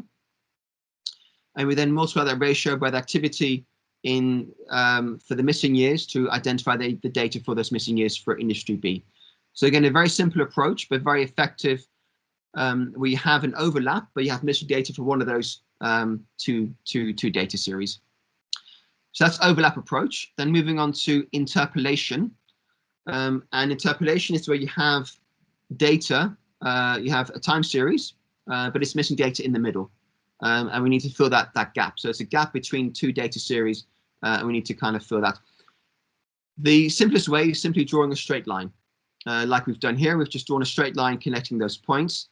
And there are more advanced ways of filling that. But simple is often valid, and it's often very transparent around the approach you've taken. And if the gap is fairly short, then a linear interpolation, a straight line, is often very useful. So let's look at an example. We've got the volume of waste sent to landfill for 08 to 2010, and then for 2014 to 2017. But we're missing data for some reason for 2011, 2012, and 2013. So we have the data and we figure, okay, there's missing data. We want to use the interpolation approach where we're trying to sort of fill in that gap between those two time series. So the first thing we do is we look at the edges of the gap. So the data in 2010 and 2014, and we look at the gap. The gap in this case is 420. So the gap from 2010 to 2014 is an increase in waste collected or sent to landfill, 420 tons of waste. Next, we calculate the length of the gap, in this case, 4 years, from 2010 to 2011, 11 to 2012, 2012 to 2013, and 2013 to 2014, covers a period of 4 years. There's a question there for why year 2007. Sorry, ignore 2007. We're starting in 2008. So from 2010 to 2011, 11 till to 2012, and 2012 to 2013. So a gap of 420 tons over a period of 4 years. So we then find the average change per year. which in this case is 105 tons per year. So 420 divided by 4 years is 105. And then we add those to each subsequent year. So in 2011, we add 105, we add 105, and we add 105. And we gradually fill this this gap between these ratios to find that middle ground. So this allows us to fill in a gap between two time series by looking at the gap, calculating the difference between the edges of the gap, the length of the gap, the average change per year, and then adding that to each of the previous years. So we add 105 to 2010, 105 to the 2011 value, and so forth to fill that gap. Oh, sorry, this, yeah, sorry, correct. This, sorry, apologies, I missed that. Yeah, this shouldn't be 0703. This should be, of course, 2010 to 2014. Apologies for that, and thanks for spotting that. So again, a very simple approach, and it's where you have a gap, and you just want to fill it in a simple way where the difference isn't that big. The years, it's not that long a stretch, so making a simple interpolation can be quite an effective way to do that. So the last one, and then I'll answer the question in the chat box, is extrapolation. And extrapolation is where we have a time series, but it doesn't go far enough or it doesn't start soon enough. So there's a gap at the beginning or a gap at the end rather than the gap in the middle. And you can do this, basically, this allows you to stretch the data out, but don't do it for too long, because the longer you stretch it out, the bigger the uncertainty. So it's only useful for, again, for a couple of years at most. And again, a straight line is the easiest way to do this. There are more advanced ways of doing that, but I think for now we're going to focus on a linear extrapolation at either ends. So again, here we have the number of electric rickshaws, for example. We have data for 2010 to 2015, but we really want data for 2008 to 2009 and for 2016 and 2017 as well. So how do we do that? So the first thing is we establish a trend. So we can clearly see there are two trends here. Before 2012, 2013, the number of rickshaws dropped by 50 every year. After that, they increased by 100 every year. So we have two different trends here, one pre-2013 and one post-2013. So we simply apply those trends to the earlier years and the later years. So for the early years, we take off 50 every year. So in 2010, for 2009, we minus 50 from the 2010 value to get the 2009 value. Same for 2008. And then for 2016 and 2017, where we spotted a different trend, we simply apply that same trend. We stretch it out to 2017 by adding an extra 100 every year. So this is, again, a very simple technique. I wouldn't go beyond a couple of years at most, because then you start to make assumptions that may not hold in the future. But certainly for 1 year or 2 years, it's fine to stretch based upon a historical trend. If there is no clear trend, if the data is very haphazard, then don't apply this approach. There has to be a logic to using this. There has to be a relationship that allows you to stretch out that trend. If there is no trend, then use a different approach. Use a proxy approach, for example. You can also find, if there is, some noise, but there's a gradual trend, then find the average trend like we did before. So then if these 100 numbers were different, so maybe 51 year plus 51 year plus 75, then plus 25, then simply find the average and apply that average to the future years. But if there is no trend whatsoever, this is not the approach to take. This approach relies on there being either a clear trend or an average trend to extrapolate or interpolate. So then let me address the question. There's a question there. Any advice on how to declare that the data are scaled, interpolated, or extrapolated? Do we document the data used together with a calculation? What you would do is simply you say in your, there'll be a cell, a space for you to reference your approach. You would simply say, data extrapolated using a linear approach, for example, or data interpolated using the average ratio of change between X and Y. So you would just very simply just one line is sufficient in those cases. You would just simply say what you've done. So proxy data using X as proxy and using this scaling factor. For the overlap, used industry A as overlap for industry B. So you just be very open and honest what you've done, and just say, extrapolated this data, for these years using this ratio or using this this trend. So just very simple, but you definitely should document that, because it is your methodology. It's a technique you've used. You've modified the data. You've made assumptions, and therefore you should definitely document those. But it's just a simple line. Just say, use the extrapolation approach to calculate this using this data, this trend, and it doesn't need to be very long or very complicated.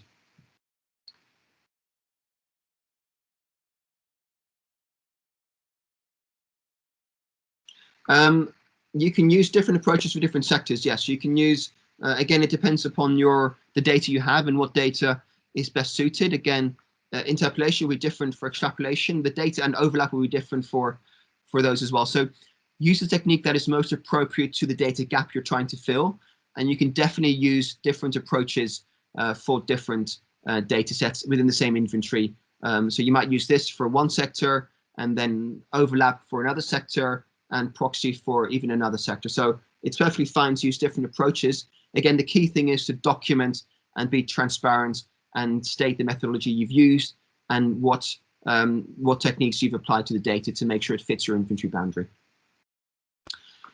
So you don't need to be consistent, but you do need to be transparent with the approach that you've taken.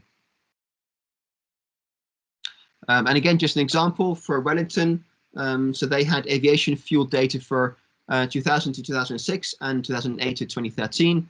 Those figures were extrapolated using 06 and 07 fuel use data and changes in passenger number. So they used both extrapolation and proxy data.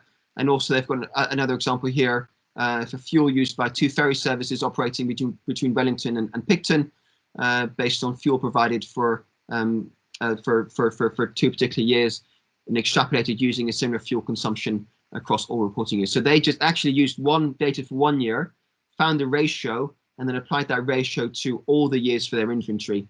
And again, that's fine for them to do. That may not be right. It well may be right if they think actually but you've got to ask yourself, does that ratio hold? Do I think it is a valid assumption? If you do, then use it. You're the expert.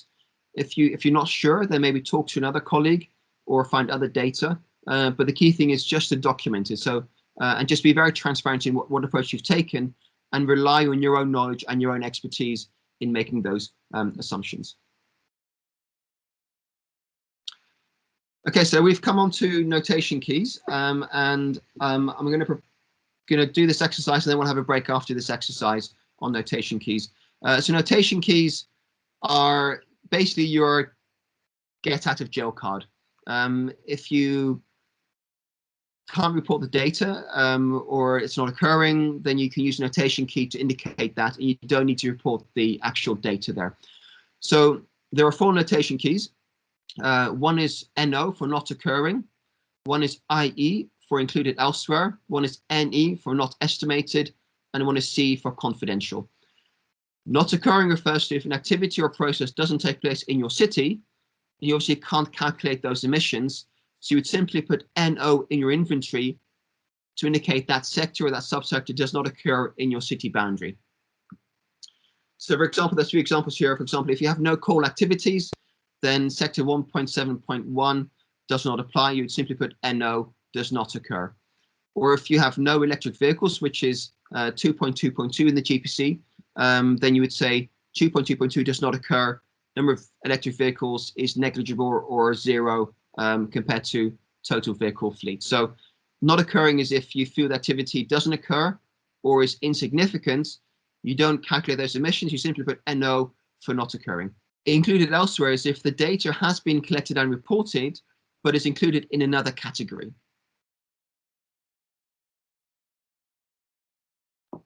And then you would simply say, for this subsector, I'm not reporting any data.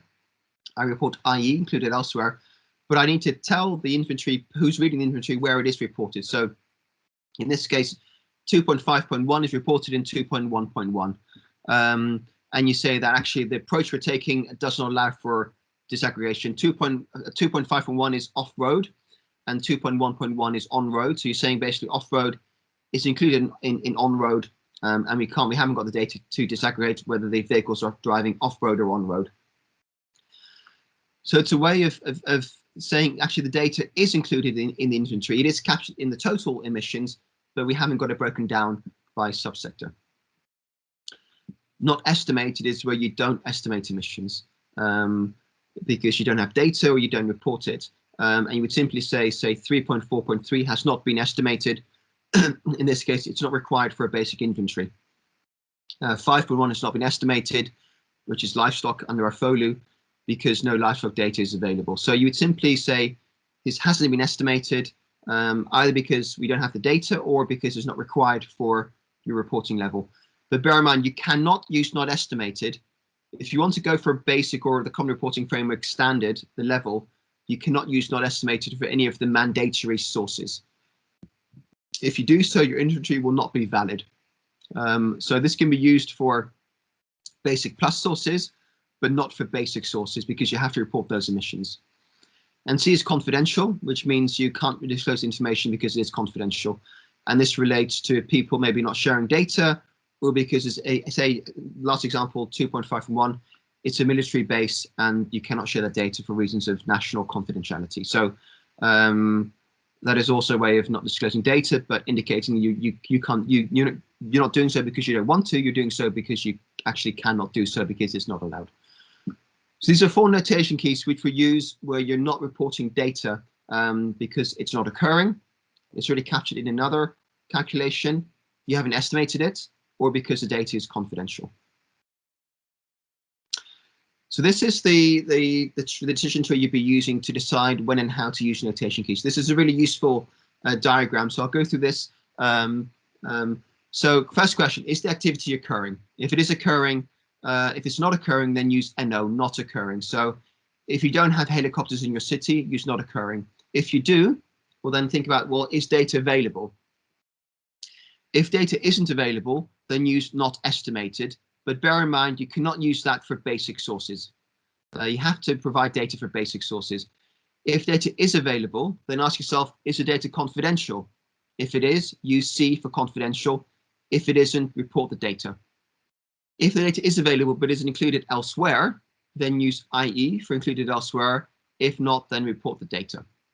But try and limit the use of IE between sectors, because otherwise you end up just having 1 or 2 data points and everything is IE, which doesn't really give us a lot of detail. So try and avoid that. And where you do, obviously make it very clear where the data is included. So say this data is included in this particular subsector. A key point here is that all notation keys must be explained and or justified. So explain why you're using it. So if it's NO, just say activity not occurring. If it's confidential, say data is confidential. If you have an estimated it, say not required or no data available. If it's IE, say where it is included. So provide some justification or explanation why you're using a notation key. And when we come on to Cirrus, I'll take you through that process of how you would document that. For insignificant sources, which have very limited impact on your inventory, but may take a lot of time to estimate and to collect the data because it's so insignificant, you can use not occurring.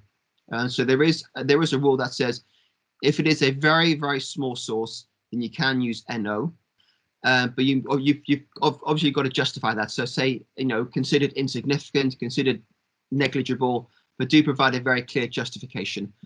In addition, the Common Reporting Framework states that the combined emissions from all sources covered by assumed insignificant cannot total more than 5% of your emissions inventory. So do use it very sparingly and only really where you feel it's impossible or not worth the effort to collect the data because it takes up more time and it doesn't provide any value to your inventory. And again, going back to the principle of relevance, if it's not relevant, if it doesn't make a big impact on your inventory, then don't spend huge amounts of time and data or money to collect that emissions data. Just consider that insignificant. Use NO, but don't use it too frequently or too often because it then begins to undermine your inventory a bit.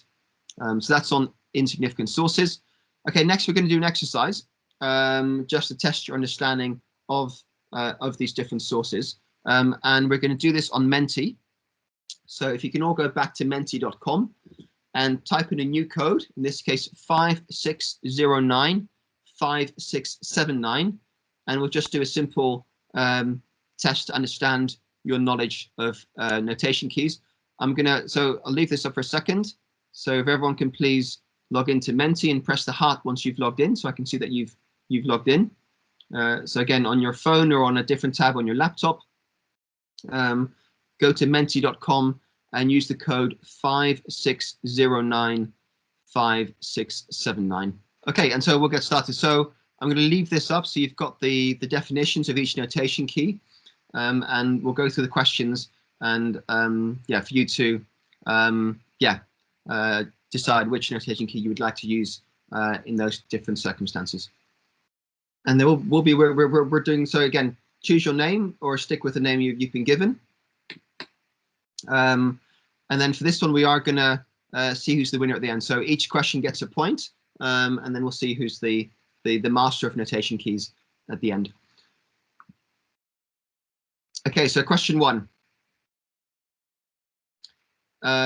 Which is used if none of the CC waste is sent to landfill? So no waste is sent to landfill. Is that not occurring, not estimated, included elsewhere, confidential, or none of them? 5 seconds left.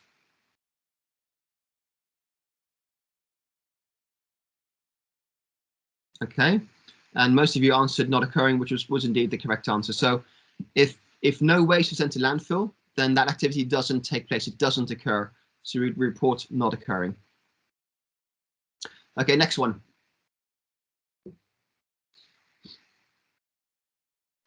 The number of electric vehicles is very, very low.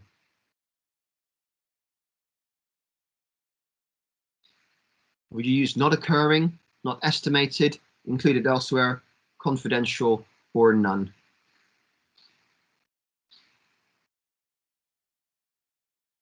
Let's have a look at the answers. Again, most said not estimated. Some said not occurring. So the reason this is not occurring is because electric vehicles is electricity, and it comes under scope 2 of transportation, which is mandatory under basic. So you can't use not estimated because it is a mandatory source. You can't use not estimated for mandatory sources because you have to report on these emissions. Therefore, if it's very low, you can do 2 things. You can say actually this is so low, we assume it's not occurring, but you could also use included elsewhere, which would be the second answer. And you can say actually this is so low, we're not going to disaggregate it, but we're going to capture it under say electricity consumption for buildings. So that would be the second answer. But not estimated would in this case be incorrect because you have to report emissions, and therefore you have to either say it's not occurring, which gives you a reason for not estimating it, or to say it's been included elsewhere. So hopefully that's clear. So not estimated cannot be used for mandatory sources covered by the basic reporting level. Okay, next one, question 3.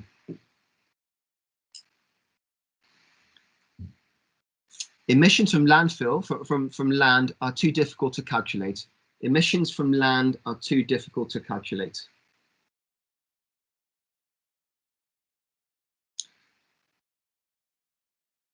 This refers to the CO₂e sector. Time's up. And most answered not estimated. And this is correct, and this is allowed because it is a basic plus source and not mandatory for you to report under the GPC or the Common Reporting Framework. So in this case, you can use not estimated because it doesn't come under basic. It comes under basic plus. Okay, so next one.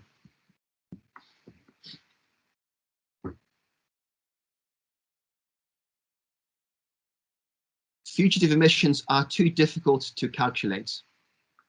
Which notation key would you use? They're too difficult to calculate. This was a trick question, and 2 of you got it right. These come under basic, and under basic you have to report them. So simply saying it's too difficult is not an excuse. You have to report the emissions. If they occur, you have to report them. And so you can always use, in these cases, you can use a proxy approach. So you can just use proxy data from another city, for example. But something being too difficult cannot be a reason for not reporting them. And simply report a low quality, give a low quality answer, but at least you've got to give an answer. So this was a trick question. But something being too difficult is not a reason for not reporting data. Okay, moving on to the next one. We've got 2 to go after this one. Electricity used in commercial buildings cannot be disaggregated from data for residential buildings. So the data cannot be disaggregated from another sector. Not occurring, not estimated, included elsewhere, confidential, or none.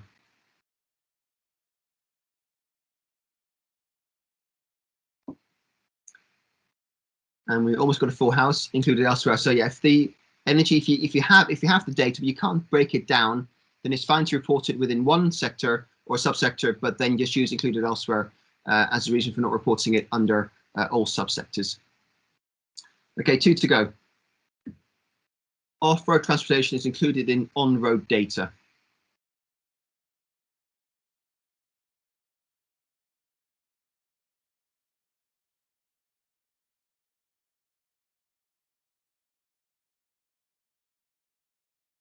And this is included elsewhere. And this is indeed, as we discussed, the example I gave you for. And this is fine. Included elsewhere is fine. It's actually a very common notation key to be used. So if it is included elsewhere, then use that IE notation key. Okay, so that was actually it. So let's have a look at the answers, and looks like Bill is the clear winner. But I think a lot of you did really well, so congratulations. And these answers also look at the right answer and how quickly you responded. So well done, Bill. And we'll now move back to the next section, which is on managing data quality. We're going to take a quick break, a quick 5-minute break before we move on to the next section. So Deep, if you can start the break and just have a little 5-minute break now before we continue. Okay, Michael, we can continue. Great, thank you, Deep. I've just brought up the answers to the last exercise, and again, just to remind you, again, this is also for you to decide. But the key thing is you cannot use notation key if something is too difficult to calculate. So on fugitive emissions, that could have been any other source, but if it's too difficult, that's not an excuse. You need to report an inventory and emissions, and if it's too difficult, then simply use a proxy approach. Find another city that's reported their emissions, scale the data by population, and give it a very low quality answer. But you always have to report an answer unless the activity isn't occurring or included elsewhere. You have to report the answer for at least for basic sources, and therefore you can't use not estimated for basic sources. You can use not estimated for basic plus sources because they're not a mandatory requirement. They're a shall and not a should. Okay, so that's notation keys, and this really is very useful if you're really struggling, or data, something's really insignificant, or you feel it's included elsewhere. Don't spend too much time on really finding data sources for insignificant sources, or break data down between subsectors. Use notation keys to provide some transparency and to make your own life easier in reporting your emissions data. Okay, 2 sections to go. So moving on to managing data quality, and this really is around being transparent around the quality of your data. And the GPC requires you to indicate the data quality of both your activity data and your emission factor. And you should take into account, does the data relate to your own geography? Is it a national data? Is it local data? Is it related to your inventory reporting period? Like, is it for 2020 or is it for 2005? Does it use the same technology that you're using, the same assessment boundary, and how reliable is the data source? Again, some data sources like government data, university data, tends to be more reliable than data from any website you might find. Likewise, an expert is more reliable than someone in the street. So take these factors into consideration. This is your decision. There are no right or wrong answers. This is very much for you to decide, and this is your assessment of how good the data is. No one's going to check you on this. No one's going to say it's right or wrong. It is just to give the reader an indication of how good you think the data is, but also for yourself to say, actually, over time, I want to focus on these sources because their quality is less, and let's focus on getting these up to high to make sure we improve the overall quality of our inventory. So just a quick aid memoir. If the data is very detailed, it's high quality. If the emission factor is very specific to your activity, it's high quality. If it's modeled using robust assumptions, and again, go back to the question we had earlier, so national modeling, they tend to be fairly robust assumptions. Medium, the highly modeled or very uncertain data is low quality. But you might have to make, assessments between, good quality data or detailed data from a less reliable source compared to modeled data from a more reliable source. And you're going to have to make these decisions in deciding what data to use and how and the quality of those data sources. So we're going to do a quick exercise on this as well. So, and again, this is no right or wrong. So this is just your opinion. And so we're going to do this on Menti. So if you can all go back to Menti again, again, menti.com 56095679, and I'm going to share my Menti screen with you. So just 1 second. So I forgot to share this last time when we went through the answers.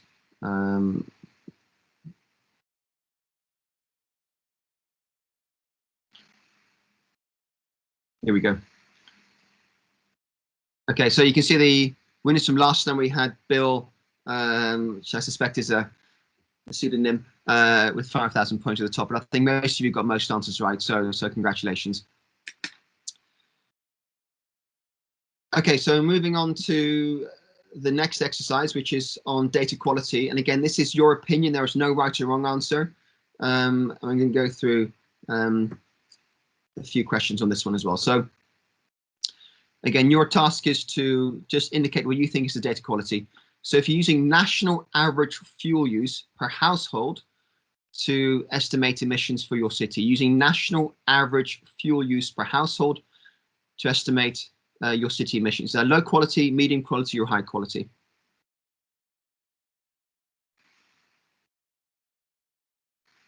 Again, sort of a mixed picture here. Again, there are no right or wrong answers. I'm just indicating what I would have put myself, but that's the reason I put low quality is because it's a national average, and your city is often very different to national average, and there are other sources you could potentially use to have better quality data. But again, if you feel this is coming from a reputable source, and if there's a big trust in your national government, if there are fewer inequalities of your city is very much like the national picture, this could indeed be medium or high quality data. Again, no right or wrong answers. I'm just indicating, what I would have put myself.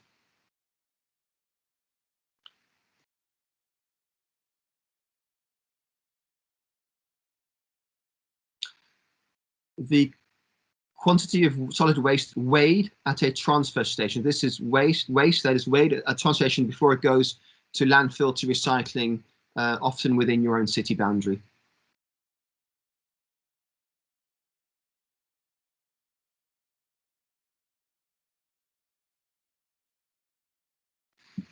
Great. Now I probably agree with most of you. I would say this is an actual quantity, an actual volume of waste, and therefore usually high quality data. If you don't trust the transfer stations, or if the data, you don't trust who's collecting it, then obviously that quality would be a lot lower. Next question. Methane recovered from landfill based on system design. So the methane recovered from a landfill site based on the design of the system. So not actual methane collected, but recovered based on the design. So it's an estimation rather than a physical measurement. And again, I would probably gone for medium, but all answers are right. The reason I've gone for medium because it's an assumption. It's an assumption based on the design. Therefore, it's not a physical measurement. I didn't go for low because the design is usually quite a good indication of what the landfill will collect. So again, you could have gone for high if you have a lot of trust in the design, or equally low because it is modeled. It is still based upon an assumption and not a physical measurement. So again, all answers are right here. Again, I probably would have gone for medium, but again, it depends upon your own assessment. Next question. The national average solid waste generated per person per household. Sorry, that language isn't quite right, but that should be. Let me just get the language quickly right. That should be the average waste generated per person. So the national average solid waste generated per person.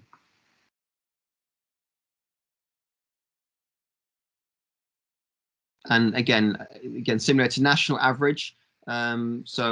Depending on how it applies to your city, would indicate whether you think it's high or low quality data. I would have gone for low because it's a national average, but again, it depends on how similar you think the city is to the national picture. Okay, moving on to the next question.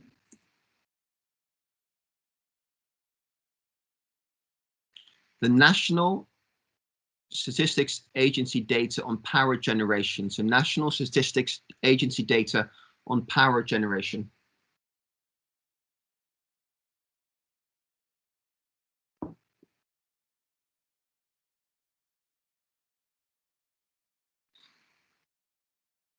Okay, again, a mixed picture. Again, I would have gone for high. National statistics tends to be very good quality data. There tends to be an extra level of data quality to classify something as a national statistic as opposed to a report.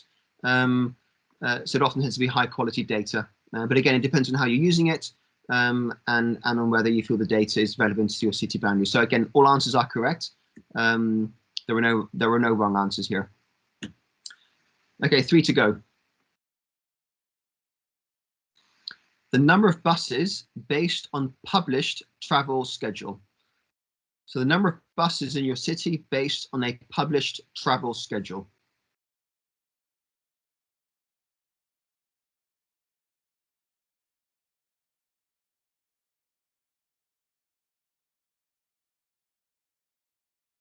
Okay, split between medium and high. Again, both are right. I would have gone for medium because, again, it's published. It's not actual, it's published. But in all likelihood, that published schedule will actually happen, therefore it could be high as well. So both would have been right answers. I mean, again, all answers are right. So 2 questions to go. Penultimate question. And we're sticking with buses. The number of buses based on a traffic count over 2 days. The number of buses based on a traffic count over 2 days.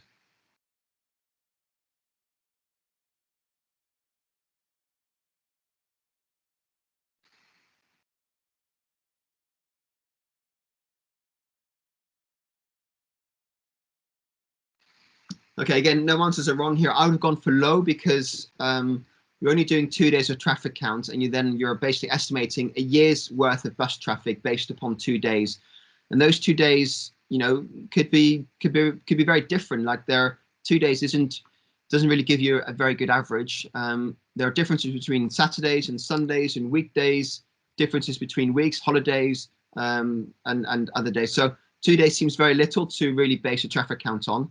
But again, depends upon kind of the data collected and how relevant you think it is applied over the rest of the year. And the final question.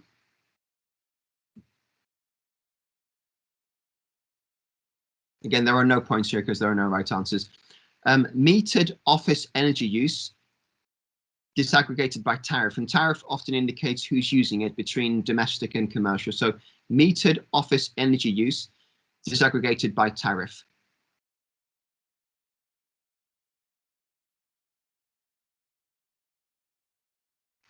And most people go high again. I think to me, this is the best data you can get. If it's metered, it's based on actual energy use.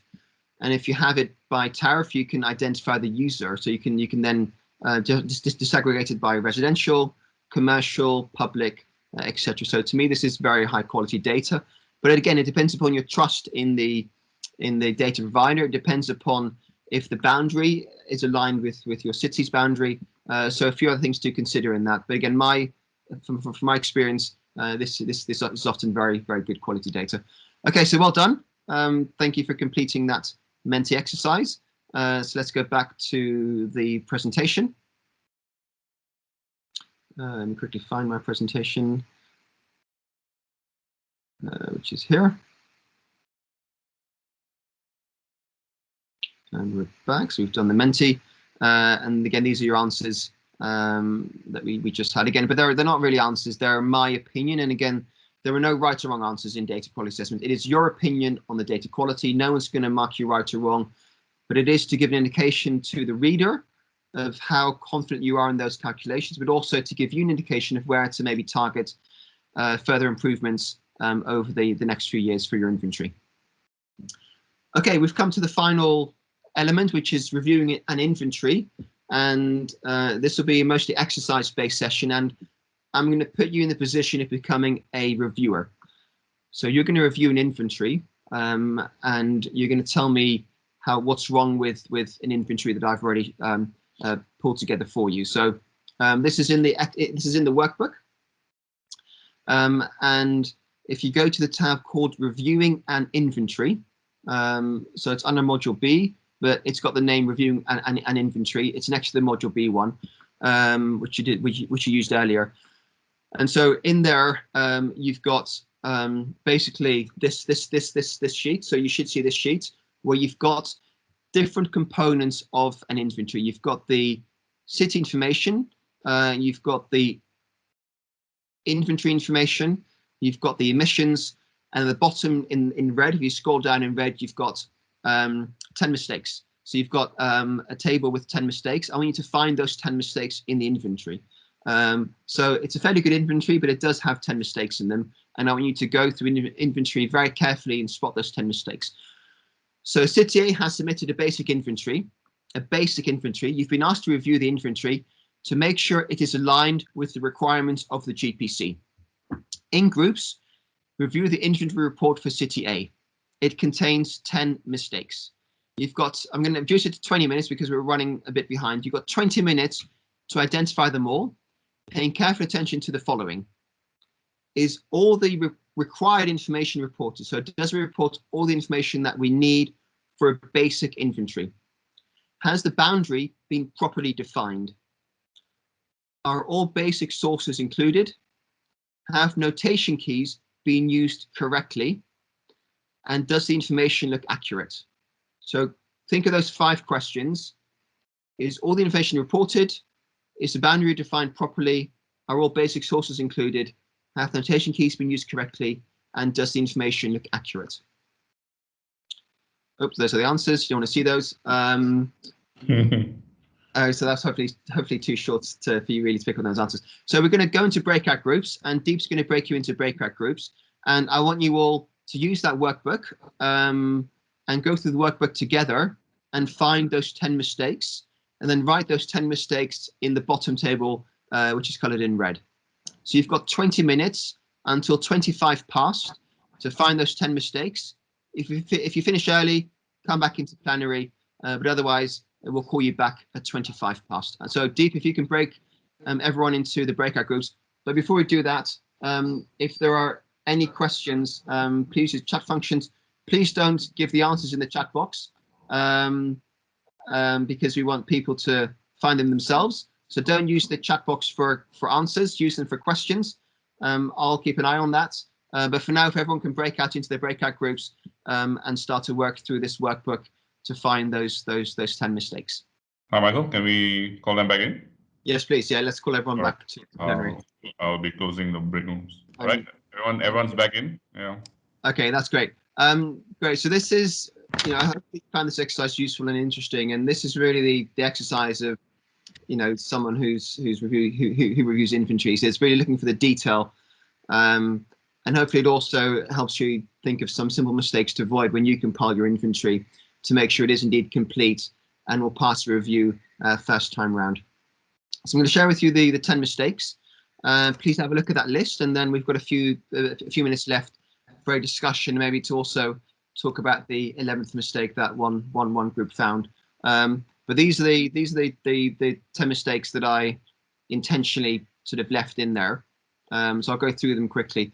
So 3 mistakes on the inventory boundary. The first was that the reporting year does not cover 12 months. It covers less than 12 months.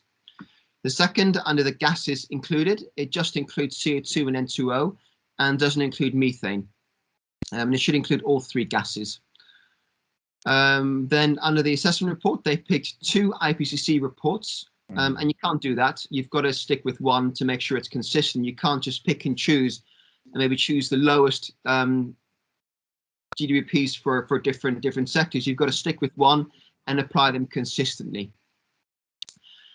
Then moving on to stationary, so the table with the different sectors, we had the notation key NE was used for 1.8, which is a basic source, and you can't use NE for a basic source. For stationary 1.3, the scope 2 emissions were simply too big. They do not seem accurate, they do not seem realistic, and it looks like there was just a simple typo there, but they are simply too big. For transportation, for 2.5, which is off-road transportation, scope 1 emissions was left blank. And again, for basic sources, you need to either report emissions or a notation key. You simply cannot leave a section blank because it's too difficult to calculate. For transportation 2.2, which is railways, IE was used for scope 2, but not giving a reference to where it's included. So whenever you use IE, you must reference where the source is included elsewhere in your inventory. For waste, under 3.4, wastewater, NO was used for scope 1 and scope 3 emissions. Now we know all cities have wastewater, therefore you can't say not occurring because those activities take place in your city.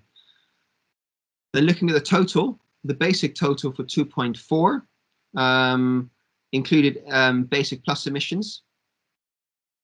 So it didn't just focus on the basic total.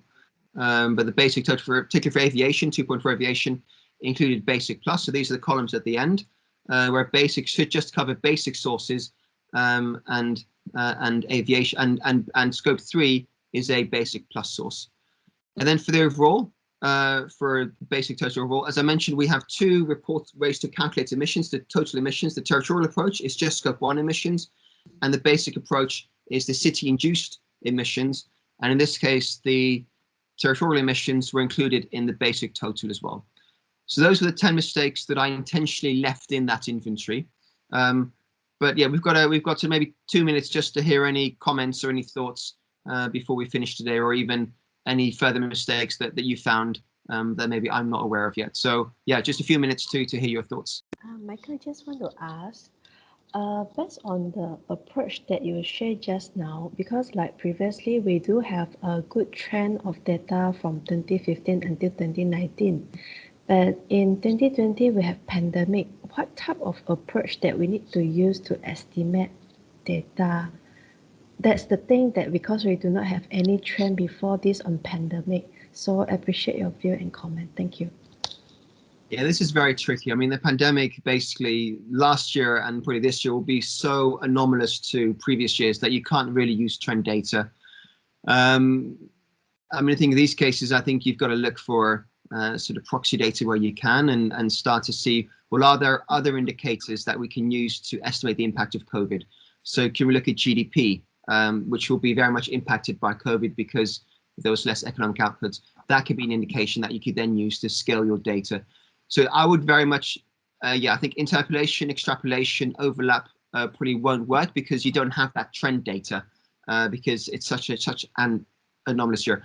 I would look for proxy data where you feel the proxy is indicative of the impact of COVID. So this could be, so if you look at transportation, you know, you could look at the number of vehicles sold, fuel cells will have been impacted, GDP. So I'll definitely look at things that you can measure, and particularly use a proxy data that you can then use to scale your data appropriately to take into account the shock of COVID to the whole system. But definitely don't use extrapolation techniques because the trend doesn't apply going forward for certainly for the next 2 years. Okay, so I appreciate we're out of time. So we'll leave it there. We can come back to this next week. Please do have another look at this, and any questions you have, we can address them Monday next week. Then before I finish, just a request to complete a survey. Deep has shared the link in the chat function. It should only take 5 or 10 minutes, mostly multiple choice. It just helps us to get feedback from you on the balance of the sessions between content and exercises, the pace as well, and then we can make any necessary modifications for the remaining 6 sessions. So please do find 5 minutes or so to click on that link and to complete the answers. But with that, thank you very much for your participation today. I hope you found it useful. And then from next week onwards, we're going to deep dive into different sectors, starting with the stationary energy sector. So Deep, back to you.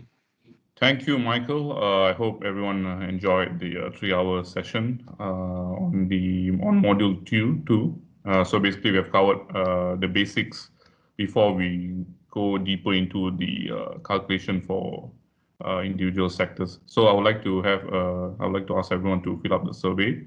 Right. This will cover module 1 and module 2. We didn't do this exercise. Is that okay, Michael? This survey covers the 2 modules. Absolutely, yeah. Just take the aggregates. Yeah. Okay. Yeah. All right. So just click on that link. All right. Because we're going to end this session soon. All right. Thank you, everyone. So see all of you on Monday. The invitation email, the email has been sent out. So that's recurring. Maknanya email tu dah berulang kali. All right. So yeah, for all the other dates, it's already included. All right, but we'll still send an update, just a reminder lah. All right, for the next session, which is on next Monday, 2:30 p.m. All right, thank you very much for attending today's session. All right, I appreciate the 100% participation. Have a great week ahead. Thank you, everyone.